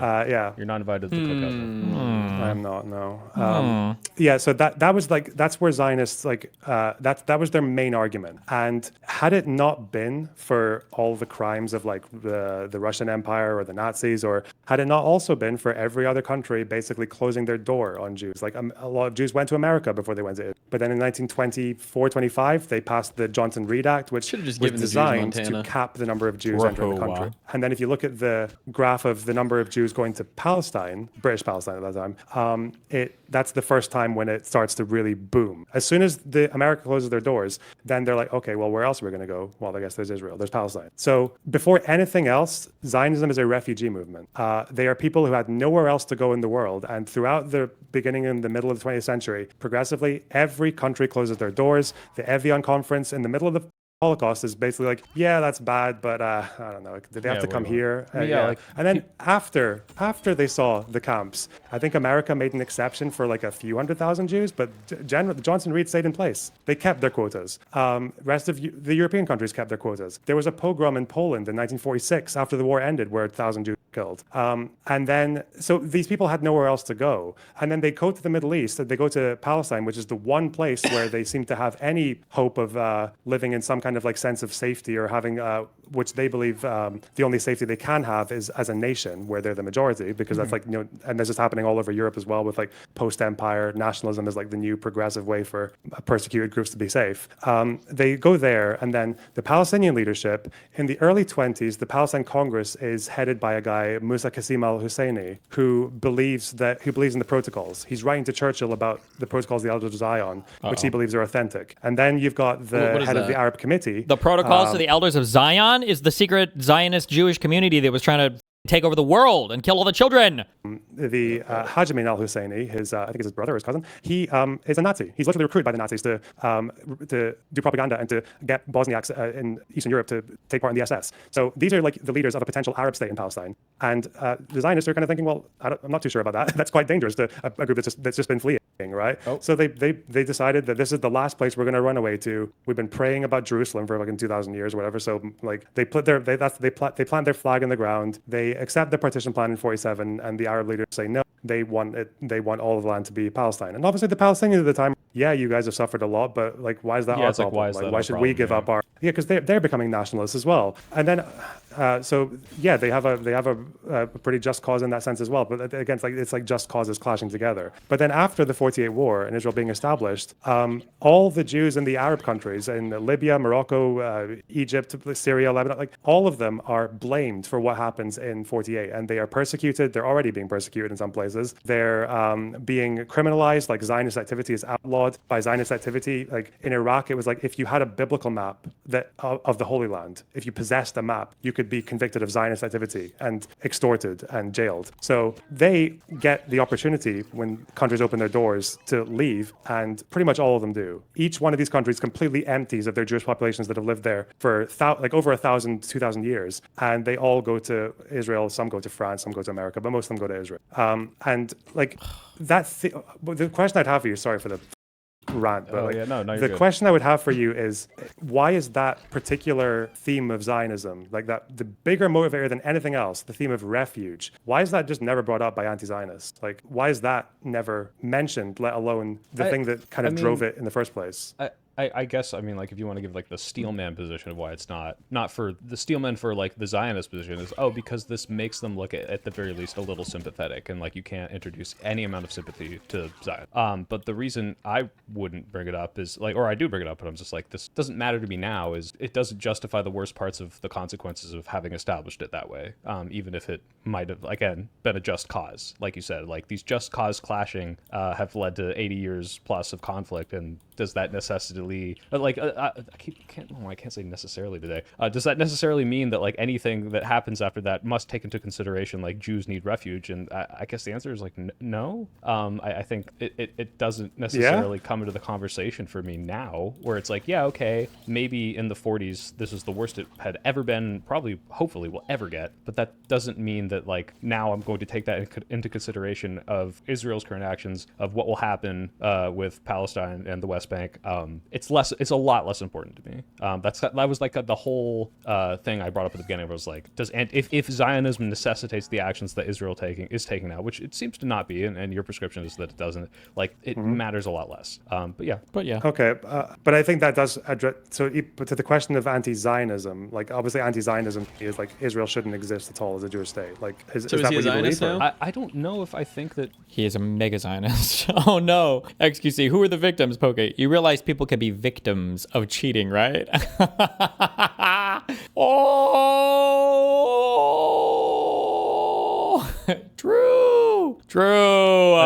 Gosh, she's a queen. To exist anymore. The debunker has logged on. But like, does any ethno-nationalist state need to exist? Like, does Japan need to remain fully Japanese? Does Germany need to remain fully German? I don't think so. Okay, so you're walking right into the discussion that I thought we were going to have. So this is like the most interesting thing to me. Fuck. Okay, again, you can okay. Well, tell me Dylan hasn't replied yet, so you got some time. Okay, right. First question. You said Japan, Germany. I know when you spoke to Destiny, you said something about fear of like black crime in the United States or whatever, or even South Africa. That's probably I said like a better example. Arguments for like keeping racial quotas and when you say racial quotas, what do you mean? Like for immigration, Israel must have like this many Jews. We can't let this many Arabs in. If we got too many Arabs in, they'll overwhelm the vote, sort of thing. Okay. So I'm aware that there are millions of Arabs in Israel, by the way.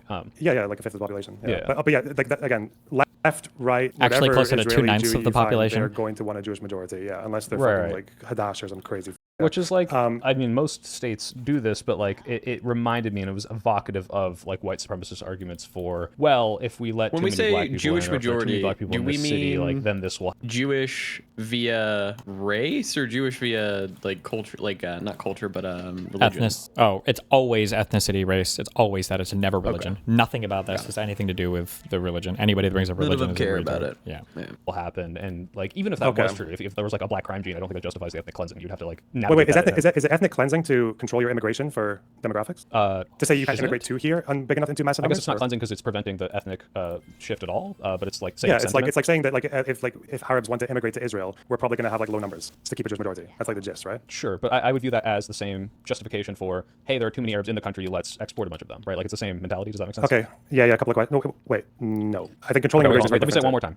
He said. Just to make sure we're on the same page. No. He said. Saying I'm going to prevent a certain quantity of this ethnicity or nationality from coming in is the exact same, even though it's not the same consequence, it's the same prescription as, oh, they're already here, let's get that same number, that same ratio in this country. So either we're stopping them from coming in or we're kicking them out. Either way, this seems to be, I mean, obviously there are nuances of, oh, they're already here, but this is the same sentiment. We need to protect this ratio. We need to protect this majority. No? Goofy noise.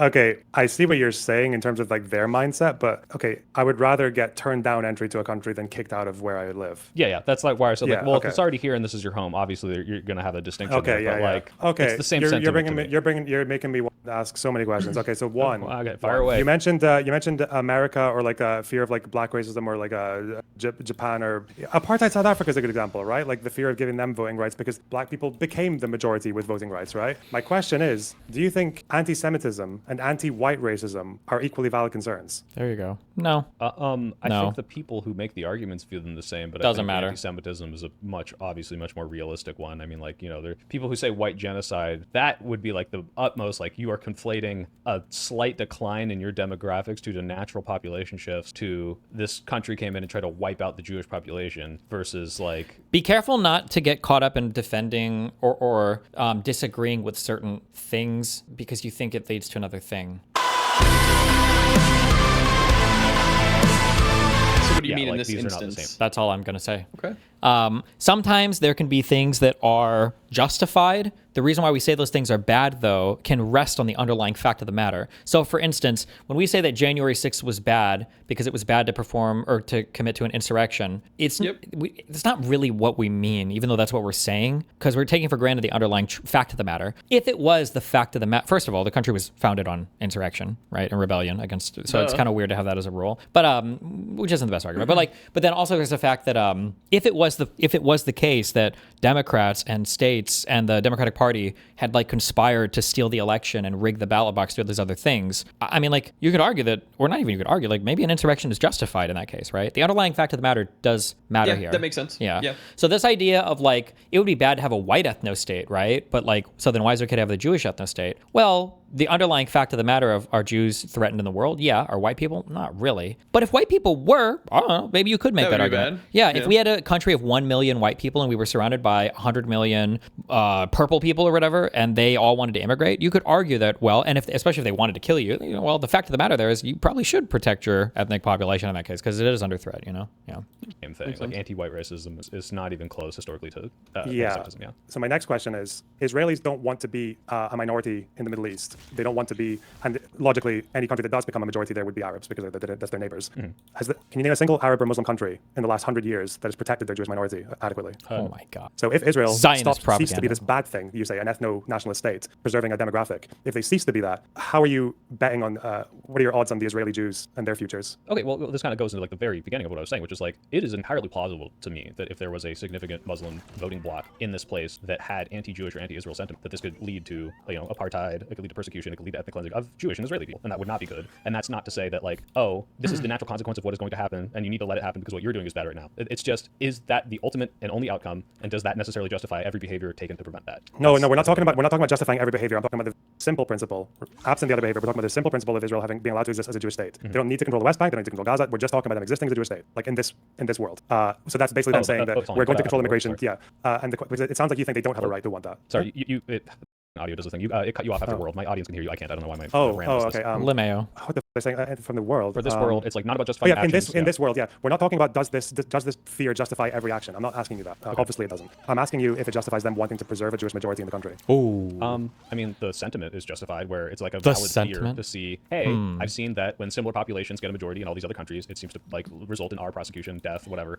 Therefore, my fear is justified. But again, then you have to then attach what are the prescriptions to that. And if the prescriptions are like ethnic like superiority things, like I don't know like to what degree I'm. No, wait. When you say ethnic superiority things, I'm just talking about one thing, which is they control immigration to the point that it keeps their majority. That's it. Yeah, I'm not saying it justifies any of the poor treatment of minorities or whatever. Just they stay a Jewish majority, which means that if however many, I don't even know how many Arabs are trying to immigrate to Israel, but if a substantial number are, then are they justified to do that because of their fears? I don't necessarily think so. I mean, what is the difference fundamentally between that and the people who say Muslims who immigrate to America are going to vote Democrat, elect Muslim Democrats, and fundamentally change the country from what we perceive as a Christian white nation into a DI Muslim nation? The fact of the matter does much more misplaced, but like why? Like if it was the case that Muslims were going to come and like create a new Sharia law country or whatever the fuck else, and I wouldn't want them here. Fuck Jesus. But that's not my understanding. I don't think that's happening. Is that argument different? Like it is going to change the country, whether or not they think it's bad or not. And it is going to... because the anti-whiteness or the anti-Americanism of the United States or the anti-Muslims who come to the UK does not concern me in the way that anti-Semitism should concern Israelis. Like I live in a Muslim community. Like I live in an I'm not walking up and down the streets worrying about whether or not one of them supports a terrorist organization that wants to kill me, right?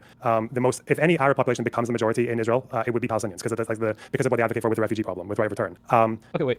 Basically, tell me if I'm framing this wrong. Palestinians necessarily are going to have such a bad anti-Jewish sentiment that it will cause Jews to be in danger. This is just like if every other Arab and Muslim country did it in the last 100 years, why would Palestinians not? Palestinians are the group that have the most excuse to be anti-Semitic, right? Literally, they actually have a good reason to hate Jews, let alone the countries that didn't have a good reason to. So yeah, I think if in this day and age, like in this foreseeable future, like in the world we live in now, not change. I don't think it's in their DNA or whatever the fuck. Like that's crazy. But like if Palestinians became the majority from the river to the sea in one country, yes, they would persecute the shit out of Israeli Jews. Yeah, that would be Remember, to this day, Hamas are the most popular party in Palestine. Like so, but it's not. First of all, we know that they're Hamas not like a gets is the party. Right? Like it's not a plurality. You don't need to be. Hamas what? He said Hamas gets is the most popular. No, Hamas party. is the most popular single political party in Palestine. Oh, got it. You only needed 3,000 of them to cross the border until 7th. You want to integrate them into a country? Well, that's what's like. Obviously, I think the disconnect here is like if anyone doubts that I understand like how great anti-Israel sentiment is, I understand this. The problem I see is like this is a more valid version of like the less valid, anti-immigration white nationalist talking points, but it's ultimately the same to a degree where it's like, yeah, there are some portion of Muslim immigrants that are like super pro-Sharia, anti-American, but want to reap the benefits of the American state. Like if it wasn't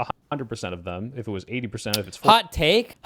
Now, this is a conversation that literally nobody has because people on the left don't believe this and people on the right are too either pussy or retarded to even think of this. But if you could vet for like an extremist religious belief like that, I think it would be okay or if you could screen for it, I think it'd be okay to vet those people and not allow them into the country. If somebody wanted to immigrate here under the principle that they could enforce some state adoption of or mandate of like a religion or something like that, or punish people for not being in a religion, I think that would be an okay thing to screen out from people, I would say. Doobie is feeding SoyPill questions in chat. Is he? 40%. If it's 10%, like at what point does it justify ethnic immigration policies? Like, should the anti-Arab bigotry in Israeli society concern Arabs such that they should keep Jews from immigrating to the region? Well, if they want to vote on it, they can. But like, I'm sorry, 2 million Jews live in Israel, and they can leave anytime they want, right? Wait, what did I just say? 2 million. You said 2 million, but there's 9 million or whatever. Did I say? No, I said Jews. Sorry. There's 2 million Arabs. My bad. 2 million Arabs live in Israel. They can leave if they want. I don't think they would want to leave. I think they generally do okay there. That's the idea that Jews are trying to kill them all or doing something weird. I guess it depends on how much leftist propaganda you listen to it. Like I guess the dichotomy here is like you have to have one or the other, and I'm not entirely sold on like that. Those are the only two options. Either you do this sort of ethnic population control, or you die, and that's kind of where I guess my issue comes in. Of like, is this really the only two paths forward that perpetually have to exist? No, not perpetually. I don't, again, like I said, I don't think this is in Palestinian DNA, right? Like Jews and Arabs can they live together in Israel. The Arabs who live in Israel with Israeli citizenship are Palestinian, right? Yeah. And they vote for parties like RAM, which they come from the same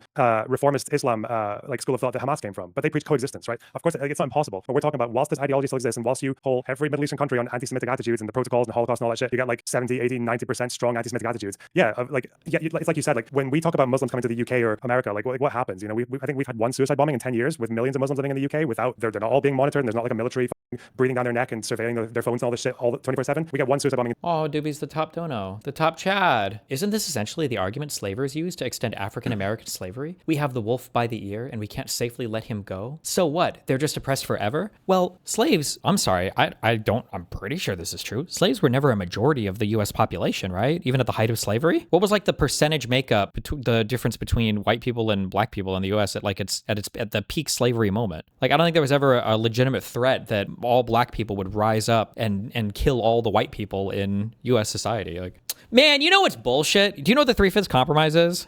Yeah, it made a black person. I think of all the things that have ever been negotiated, that's like the most cucked, retarded bullshit, fucking cocky bullshit ever. I would kill myself if I was black and I had no rights, but you could get votes for me. That's the most insane shit. That's bullshit, right? Like, hold on, well, we don't get as many votes. That's not fair. We need representation. For who? For your slaves that don't have any fucking rights? Okay, well, how about at least half? Okay, god damn it, we'll give you 3/5. That's crazy. That's wild. In 10 years, Israel, right, shares a border in a very small region with with West Bank and Gaza, and even with the Oslo Accords and with like some communities getting freed up with areas A, B, and C, or when you had like the blockade on Gaza, or when you had the occupation of the settlers coming out, you get Hamas and you get rockets being smuggled in, and you get people crossing the border with paragliders that go and stab people and shit, or you get suicide bombings. Like, yeah, this concern is just not the same. But yeah, it's like you were saying, like Jews have been told that you will not survive as a minority in any Arab or Muslim country in the last 100 years, but you should just take your chances with Palestine. Chances. It's what needs to change before it's not justified to do it the way they're doing it. Like, because you say if it's not a legitimate threat, that's it. But like you're basing this legitimate threat on this. You said like it's justified for a lot of them to have the legitimate threat is based on literally all of history in the entire region as it exists today. I mean, what do you want? Like, Jesus. Say because a lot of them are oppressed. War crimes are being committed against them,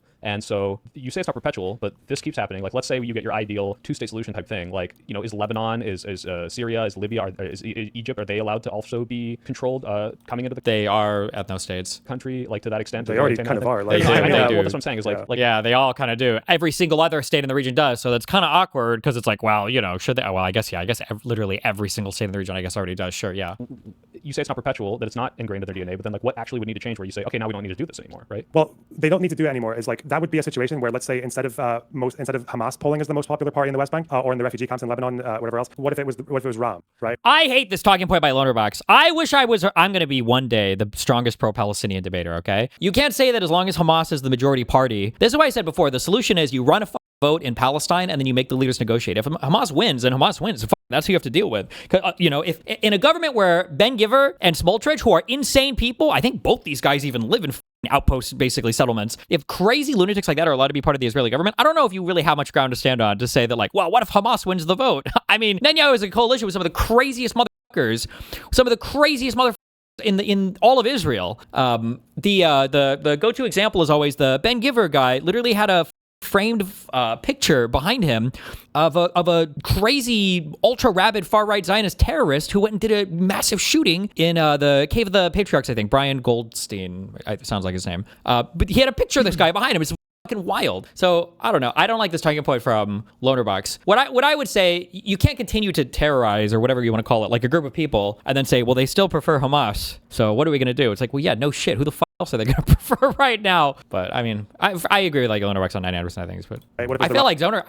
I feel like Lonerbox leans a little bit more. I don't know if it's true or not. I feel like he leans a little bit more pro-Israel than I do. But it might just be that he's giving like the pro-Israeli sides, and this is just my inner Zionist alarm, because the only people that bring these arguments up are usually the crazy Zionist people, because nobody in the West knows any of these arguments. But yeah. I think it's just because he's giving those arguments. I feel the urge to push back. West Bank, or in the refugee camps in Lebanon, whatever else. What if it was Ram, right? What if it was the Ram party, which preaches coexistence? What if tomorrow, rather than River to the Sea and rather than like Hamas and all these chants and all that, there was a new leader of Palestinians who emerged as someone who actually was like Mandela and was saying, yeah, we're going to avoid attacking civilians. We don't want to harm civilians and our like future neighbors. We want peace and equality for two groups who want to share the land. But where's that movement going to come from if the kind of like the circumstances are the way they are, right? Like the reason I say that movement emerged in apartheid South Africa. That movement emerged under slavery in the United States. Like, yeah, if it can emerge in these situations, it can emerge in Palestine. Yeah. There are Palestinians who talk about this as well. The problem is that it's not just Palestine. It's the rest of the Arab world as well that is involved in this kind of like, again, most of these countries are dictatorships, and the control over the media is very tight, and like narratives are very limited. So there is still like, this is like, you asked me like one thing, things that need to change on both sides. The thing that needs to change on the Palestinian side is this idea that normalizing relations with Israel or with Israelis is like a sin. It's like the worst thing you can do. Collaborating, befriending, normalizing, it's all bad. Israel is supposed to be a temporary stain on the Arab Muslim world. That's it. But if they need to get over that needs to stop. And there are Palestinian leaders who have tried to push for this. They get ostracized. They get by their own people. Like, yeah, that happened back in the 40s and 50s. Yeah, there's just not space. Would Israel taking steps to try to reduce the kind of limitation of Palestinian democratic say in Israel, would that not be a step towards like creating something like that to happen, or do you think that would just be fruitless? Limiting Palestinian? What do you mean by limiting Palestinian? Like saying, hey, we can let more of you in and have more of a say in democracy here. They won't. Again, do that. They won't do that. Right? The problem you're running into is that like, think of it as like sectarianism, right? Like sectarianism what? in the Middle East. We have Hasan slop. Hasan is at Yale speaking, and people are hissing and stomping the ground when he speaks. Like, to support him or to be like anti-Hasan? Intervene in, say, Ukraine or Taiwan. Should the U.S. have got involved in something like World War II, even though it's not a country? Wait, is this the same place that I set up my thing? Oh, it is. I remember that thing in the corner over there. I think exhausting diplomatic solutions. Look at his setup. Okay, my white balance should have been turned off, but I didn't learn how to change the white balance yet, okay? Ooh. Shut up. My uploader should have changed the white balance on it. My cameras, my setup, way nicer. That is really nice. It is. It was nicer. I hadn't learned to trust Did the cameras just automatically switch when it notices someone talking? No, I had a switcher there. Oh. This is why I advocate for boycotts, divestments, and sanctions from the state of Israel. Oh, I bet the stomps are supposed to be cheers and the kisses are supposed to be boos, right? Is that what that is? Whoa! It's tradition, Mouton, motherfucker. 80 years of apartheid. 80 years of settler colonial violence, ethnic cleansing, mass surveillance, mass incarceration of Palestinians, robbed from their ancestral homelands with no right to return. The Jews have to hiss like the snakes they are. Just kidding. Troll, just kidding. Rule in the rule book. Israel has been able to do this because they were an invaluable. Okay. So it's like, when you look at it as an outsider, it looks crazy, right? Like they're all it's arbitrary lines that are drawn that keep conflicts alive for hundreds, if not thousands of years. About what? And I lost it now. Probably wasn't that good. What? No, I got it. I got it again. Okay. Okay. Yeah. The settlers in the West Bank. Why is that a thing? What are they out there settling? Okay. The key thing to understand for all of human history, all right, is that when you put people on a land, they own it. That's it. That's how it goes. The more people you have, the more ownership you have of the land. Every the more claim. Society has understood this. That's why in the Soviet Union days, and I think even prior to the formation of the Soviet Union, there was that concept of Russification, where you try to ship out a whole bunch of your own citizens to go live in some place. That's why in India, it was such a big deal when they started building homes to the north of India. Is that why we sent people west in the U.S.? Well, yeah, that was also to just westward explore. Expansion. Yeah. And every place, the more people you put there, because once you have a whole bunch of people living there, you can have all the international law, whatever bullshit you want, but in today's world, the only way to remove them is to kill them all, or to ethnically cleanse them, is what they call it, for big populations. So you just can't do it. So for Israel, what happened is after the so initially when Israel formed in 48, they had a very, very narrow strip of land, and they felt like they were kind of at risk of being conquered. Like a thing that they used to say was like the rib cage of Tel Aviv, to represent like the 11 kilometers from the border of the West Bank, which was the territory that was all conquered by Jordan, how long it would take to get from there to the Mediterranean or whatever, right? That's how it was very narrow. So Israel existed in this tiny state of what today we would call Israel minus the Gaza Strip and the West Bank and on the Golan Heights in Syria. And what happened was in 67, there was a big war. And as part of this war, Israel fought with Egypt that owned the Gaza Strip and Jordan that owned the West Bank. And they won that war. And it was a big deal. And they were like, oh my God, like we're fucking shit up and we're so cool. And Israel's mindset like pretty quickly changed from holy shit, we had our nightmare scenario of getting attacked by every country, nobody's here to help us, and we managed to conquer all. We are ordained by God. We're going to actually like hold on to this West Bank shit for real. So they took over the West Bank. They took over way more than that. The entire Sinai Peninsula, which is a huge chunk of land between Egypt and Israel. They pushed into the Golan Heights in Syria, which is a good strategic position, and almost up to the Litani River with Lebanon, which is north of Israel. So they conquered all this territory. And then as the years went on, like Israel basically thought they were tough shit. They were never going to get beaten by anybody. In 73, Egypt launches another war against Israel. And this time Israel gets kind of fucked up for a couple days. They end up winning, but it's like the anime moment where like the villain or the protagonist, like they win a fight, but their like cheek is bleeding. And after they win, they're like, oh, I can't believe he actually cut me or whatever. So Israel had that moment and they were like, oh shit. Like if you talk to Israeli Jews, a lot of them, surprisingly, they'll actually like circle jerk the fuck out of this war. It's called the Yom Kippur War. And they're like, yeah, we got surprise attacked and we won. But at the time, Israel was like, we could get, because for like the first couple days, they were literally talking about nuking the Middle East because they were like, third temple has fallen. Moshe Dayan, their defense minister, I think was saying to Golda Meir, I think was still prime minister and everything. But so after that war, they realized they needed to make peace with their buddies. Sadat was the leader of Egypt. He made peace with Israel, and Israel made peace with him, and they get back the Sinai Peninsula. Eventually, after the fall of the Soviet Union in '94, they made peace with Jordan. And then they're kind of looking around. The Middle East is chilling, but they still have all these Palestinians, and they still have this occupied territory of the West Bank. The awkward thing is when they made peace with Egypt, Egypt didn't want the Gaza Strip back, and when they made peace with Jordan didn't want the West Bank back. Okay, so why didn't they want those places? Because it's complicated. But Egypt didn't want the Gaza Strip back because they just didn't want to deal with taking in the population that was there, and because they didn't want to undermine future Palestinian people's right, or the current Palestinian people's right, to have land. All of the Arab states kind of have this collective agreement where they're like, listen up, guys, we got your back, kind of, wink, wink, nudge, nudge. So for instance, like in every Arab country, you're not even allowed to give citizenship to a Palestinian. That's why so many of them live as refugees in some of these bordering Arab states. They're not actually legally allowed to give them citizenship because they always want to keep But they were owned by Egypt in the past, correct? Yes. So when did Egypt get ownership of the Strip, I guess, originally? In 1947, there was a big civil war that was fought as the World War II ended. Everything wound down, and then the mandate that Great Britain had for the whole mandatory area of Palestine. Once that started to expire, in 47, a big civil war broke out, and then in 48, Israel fought its war of independence. And as part of that war, all of the surrounding Arab states basically saw it as like a giant land grab. And Jordan was able to conquer all of the West Bank up through basically splitting Jerusalem in half, I guess you could say. And then Egypt was able to conquer up through the Gaza Strip. Got it. Okay. Yeah. And then Israel. And then they were like, wait, we don't want these months.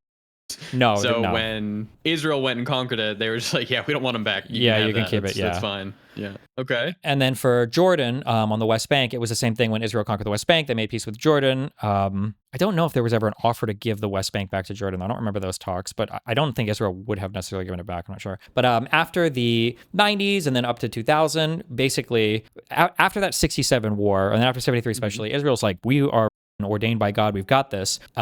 Israel basically started off as this like secular Zionist project, but after 67, people were like, the West Bank, the historic lands of Judea and Samaria, the 12 tribes of Israel, like, oh my God, our people here. A whole bunch of like more, I don't want to say fanatical, but kind of like more religious, more like nationalist, religious driven Jews were like, holy shit, we're going to go settle the land like the Setra and Final Fantasy VII and make love to it and do what God wanted. And they started to slowly, place. God wants us here. Yeah, move into it. And then you had this thing called the Oslo Accords in the 90s where Israel and the Palestinians kind of sort of made a formal agreement to finally start to give them a state, but it didn't really work out because like the Palestinians kept terrorist attacking the Israelis. The Israelis would do a thing where like an Israeli will tell you, we didn't expand the settlements at all during Oslo, which is true. They didn't start new settlements, but they kept expanding the borders of like their current settlements. So I think it was in 2000, everything basically blew up because the Palestinians were like, we're not getting peace. This is and the Israelis like, oh, whatever, fuck you. There was this whole thing that exploded called the Second Intifada, where it was basically Palestinians doing a bunch of terrorist attacks all over Israel. Shit was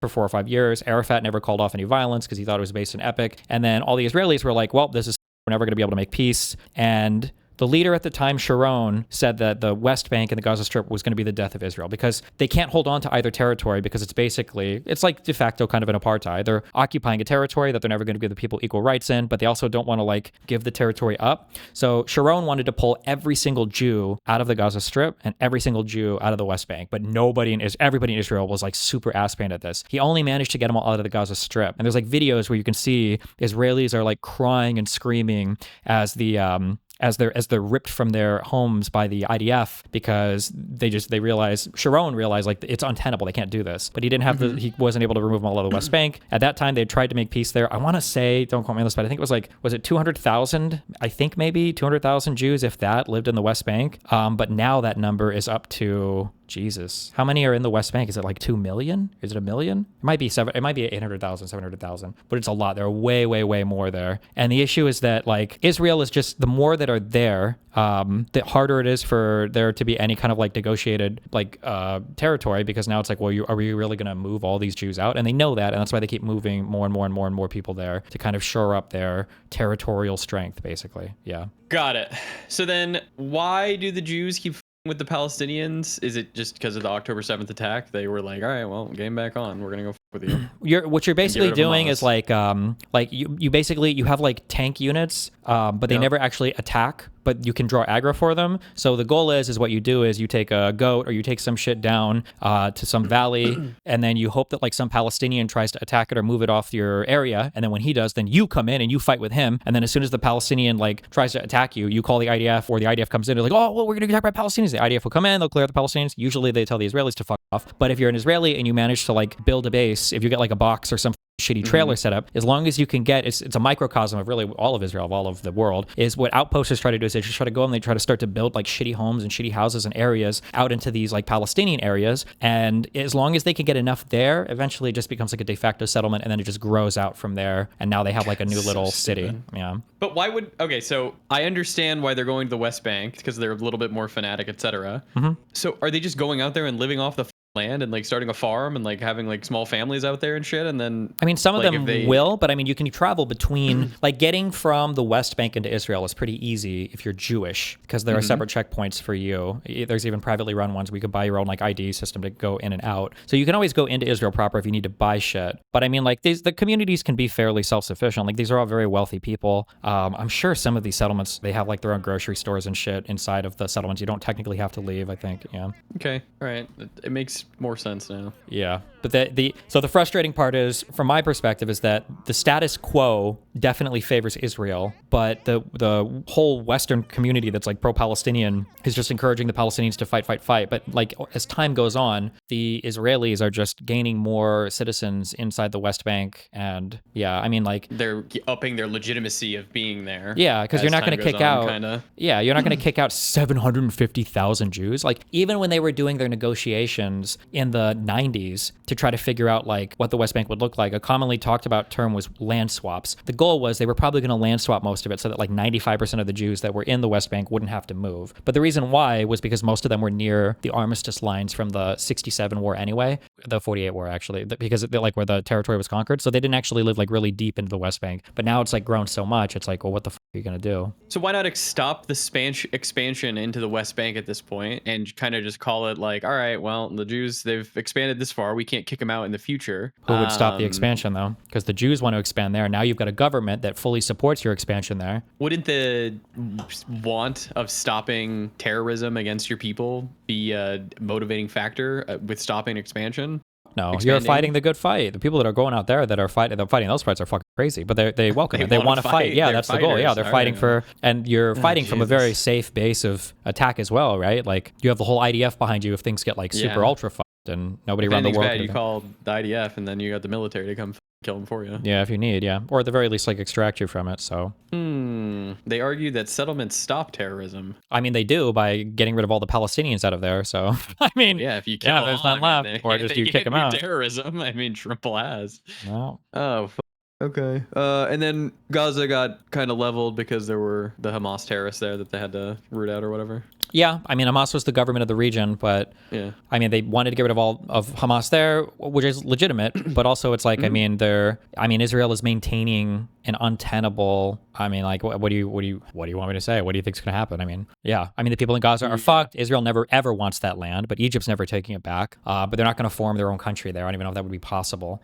There's way too many Palestinians that live there. But they also don't want to connect the territories either. So like keeping them separate benefits Israel a lot because you get to have a country of 9 million citizens, 7 million of which are Jewish. And now you've got a fractured 2 million Palestinian state to the west and then a fractured 2 million Palestinian state to the east. And I mean, each of these are negotiating on their own behalf. They're also adversarial to each other. The Palestinian Authority that runs the West Bank hates Hamas and the Gaza Strip, and Hamas hates the Palestinian Authority. These groups have tried to work together in the past, and they've like backstabbed and cooed each other. It is completely fucked. So Israel gets to enjoy like having their enemies separated into two separate territories, split almost 50-50 population-wise, like disjointed governments. Like the status quo just benefits them a ton. Yeah. So what is the solution with the Gaza Strip right now?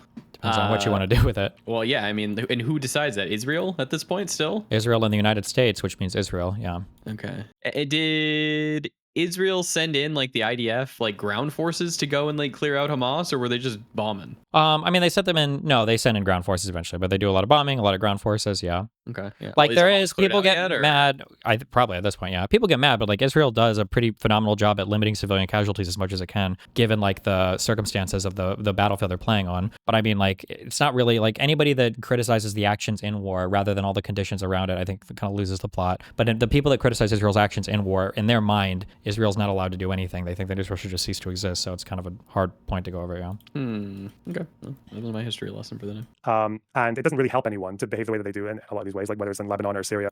But the other, probably more dangerous thing is to just go to one group and tell them to let their guard down and just hope that the other side stops being sectarian in the same way, or doesn't reciprocate, or doesn't just like exploit a vulnerability or whatever. If Israel just starts allowing people in the West Bank to emigrate to Israel right now to get citizenship, then like unconditionally, then they're just taking their chances with. I'm not saying like to unconditionally let your guard down, but like is that not kind of what you're saying needs to happen from the Palestinian side in order for this to change? Like you guys just need to ignore every historical thing and get over all of your grievances and just say we want peace regardless no conditions, right? Like I don't think in 1952 or whatever when Israel normalized with Germany, I don't think they ignored or forgot the Holocaust. I don't think they did that. No, you don't ignore your grievances. Sit there and you ask yourselves, what is this strategy and does it work? Current Palestinian strategy and the current mindset of seeing Israel as a temporary entity, that has clearly not worked. They don't need to ignore their grievances. No, they should demand accountability for their grievances. They should demand reparations to some level, I think. They should demand settlers go. But that's the thing. Like, imagine a Palestinian movement tomorrow in the West Bank that ditched Hamas, that ditched Islamic Jihad, and only targeted settlements, that maybe did like a Mandela-style thing. Let's say they blocked settlers' roads like they do to them, or let's say they knocked out their energy supplies or their electricity lines, or let's say that they saw like a new settlement trying to get set up and they went and tore it down, and they fought with soldiers who tried to defend the settlers. And they said, yeah, we're going to be violent because there's a violent occupation, and we'll stop if you want, but just leave us alone, get the fuck out of the West Bank, let us have our country next to yours, and we'll be neighbors. If that was the Palestinian movement, like tomorrow, like Israel will be like the Israeli right would be as well, because everything they say about Palestinians will have been proven wrong. Like, and that's the would the IDF not just come in and fuck them up? What do you mean for that? It sounded like he was saying like if the Palestinians just kind of got together and they just did like, you know, not like actual terrorism, but like they blocked roads, they stopped power going to the new settlements, etc. I think he said Israel would be. Wouldn't they just call in like the IDF to come them up for that or no? Well, no, the issue is that like I think there's Abiban, the saying is that like the Arabs never miss an opportunity to miss an opportunity or something. Like it would fuck up Israel hardcore. Like Israel always gets just enough leeway from unhinged Arab actions to kind of sort of justify themselves to the world and definitely to their domestic population. So they got it during the second Intifada from 2000 to 2004-05, and they kind of got it now from October 7th. If the Palestinian people committed to some peaceful thing, they had like a leader who was legitimately committed to it, especially they had a unified Gaza Strip and West Bank, and they were calling on some unified thing, then Israel would have a really hard time to say no to that. Like when I said before that Israel had made peace with Egypt, Israel, at that point, it was kind of seen as an impossibility that Israel could make peace with any country. The reason why Israel was made to make peace with Egypt is there was a new leader in Egypt. I forget his first name. His last name is Sadat. Anwar, is it Anwar Sadat? Something. Sadat. And what he basically said was he told Israel, like, I want to make a formal peace agreement with you. And I think Israel said, fuck off, we're not doing that. The Yom Kippur War happened, which was a big surprise attack from all the surrounding states. Scary for a couple days. And then that's when the U.S. in 73 finally Big Dick joined. It was like, we're going to replace literally every single thing you have on day 2 or 3 because we don't want you guys to start nuking everybody. But after that, Sadat, in a massive overture, the invitation might even be given on CNN, I don't remember, but in a massive overture, Sadat, the Egyptian leader, and prior to Sadat, there was a guy called Nasser. Egypt was like seen as kind of the leader of like this new pan-Arab world where they were trying to make this giant country, so they wanted to kick the Jews out.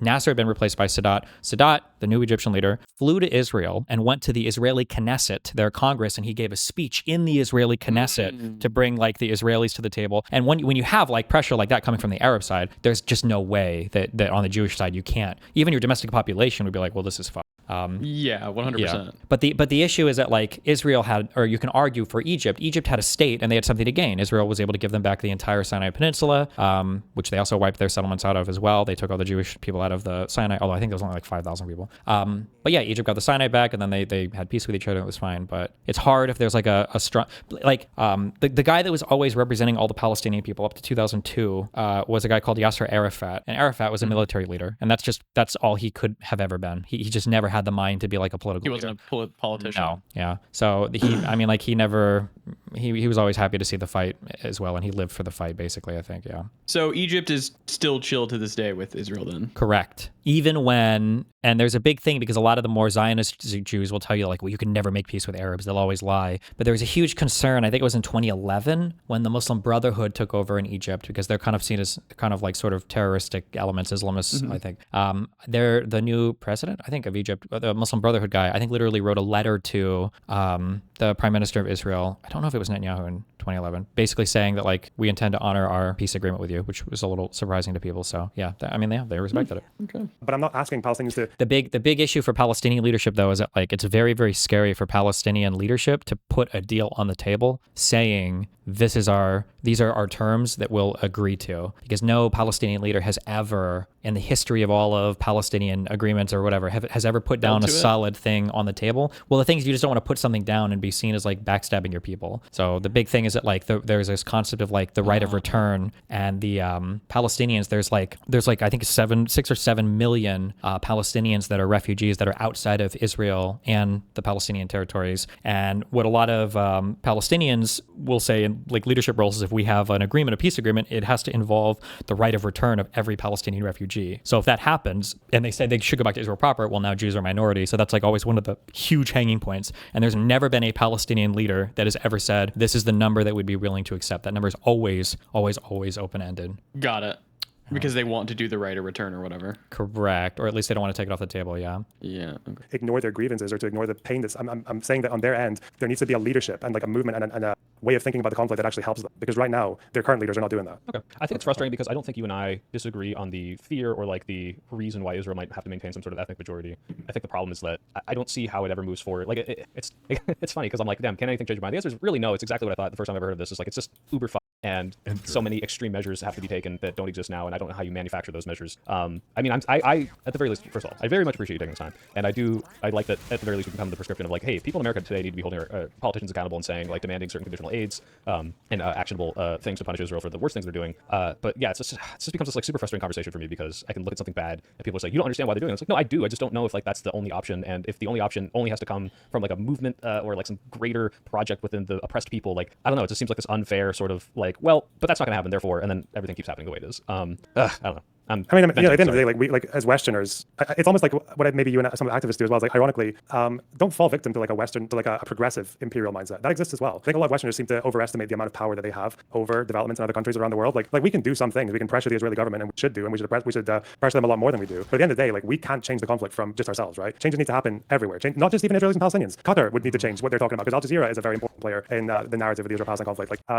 Jordan and Egypt would have to be involved in any kind of peace process that involves Palestinians. Lebanon is important. Syria is important. So there are limits. Like we, as Westerners, like we can mitigate harm, or we can push Israelis into a more humanist, into a more liberal position, and that would probably also involve like maybe befriending left-wing Israelis because they are probably like the most lonely group in the world right now. I mentioned Palestinian Israelis, them too, right? Like, there are things that people can do, but it's like I don't know. Like I just don't have any faith in like the current like activist movement because I don't think they're really whatever they're doing. It's not a movement that sees a problem and wants to fix it. I just don't see that in them. I see maybe like a social movement. I see like for some people it's a fashion trend, like the white guys wearing keffiyehs to this day in like Western capital cities for whatever reason. Like, but yeah, I don't know. A lot needs to change everywhere, I guess. But I guess that's politics. Do you think it's on the West for them to come in and like help figure out Israel-Palestine, or do you think Israel-Palestine should just kind of be left on their own to like figure it out themselves?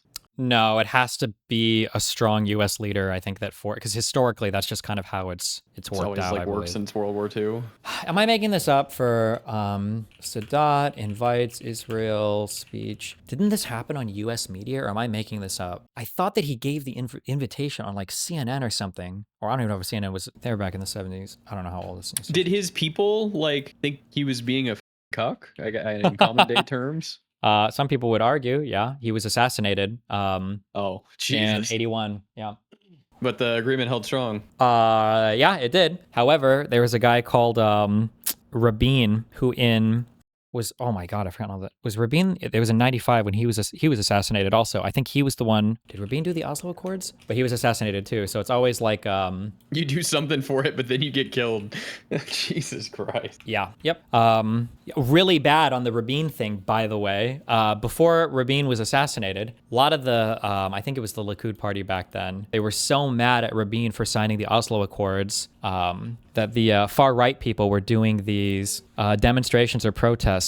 I'm not going to be able to find it, but Netanyahu was part of these. And I remember in one of these, he was carrying like a black casket for Rabin because he was so mad that they signed that. Yeah, and then he gets assassinated, I think the same year.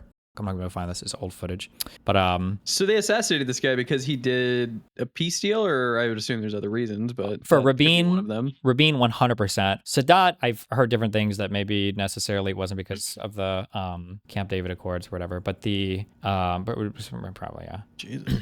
Yeah. There was a, who was this? I think it was Hafez Assad at one point. I don't remember who was speaking to him. It couldn't have been Arafat. There was somebody asked him about like signing something with Israel, or are you ever going to have like talks with Israel? And I think he there was a statement or a quote or something. It was like, the second I do this, there'll be like a knife in my back or something, you know? But yeah, not good. It's interesting, even though those people got assassinated, the agreements kept on continuing. The Egypt peace deal did, the Oslo Accords, people see them now as like a failure because the Oslo Accords were supposed to be transitional. Like you had Oslo 1, Oslo 2, and it was supposed to transition the West Bank and the Gaza Strip into like a formal Palestinian state, but it never came to fruition. So we're just like trapped in the Oslo Accords, basically. Do you think we're going to get a deal or anything in the next few years over this?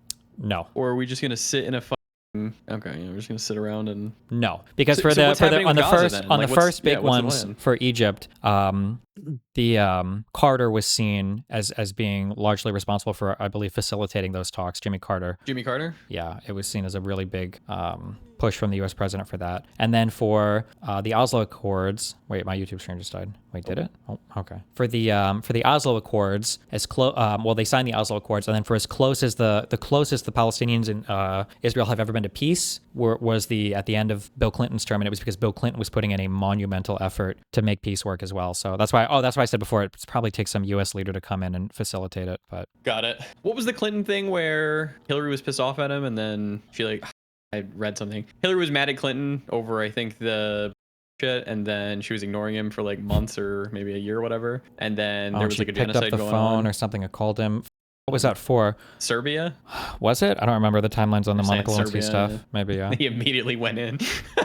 God, Bill Clinton, he just sounds like the goat. Balanced the budget, handled Israel-Palestine, didn't get any crazy wars, did he? No, I'm pretty sure most people see the intervention in Serbia as a really great, I think most people see it, probably not the lefties or whatever, but I think most people see that as a really good example of like powerful, positive, like NATO intervention. Because I think they even got a UN Security Council resolution to go in for that as well. I think. Black casket. No, wait. They had a UN resolution. They didn't get a UN Security Council one for this. They got the UN Security Council resolution for Bosnia and Herzegovina in 95, but not for this one. But yeah, I'm pretty sure most people see the majority of Clinton's presidency as being pretty successful. And then, yeah, you had Bush, which was just a disaster. And then you had... Bush Jr., right? Yeah. Yeah, Bush Sr. Wait, why didn't Bush Sr. win re-election? He got kicked out after one term. I don't even know why. I don't know. And Bush Sr. was the, would have been the Gulf War, right? Was it 91? He was like the China guru. No, I'm so sorry. Wait, yes? Bush Sr. He was the 41st president.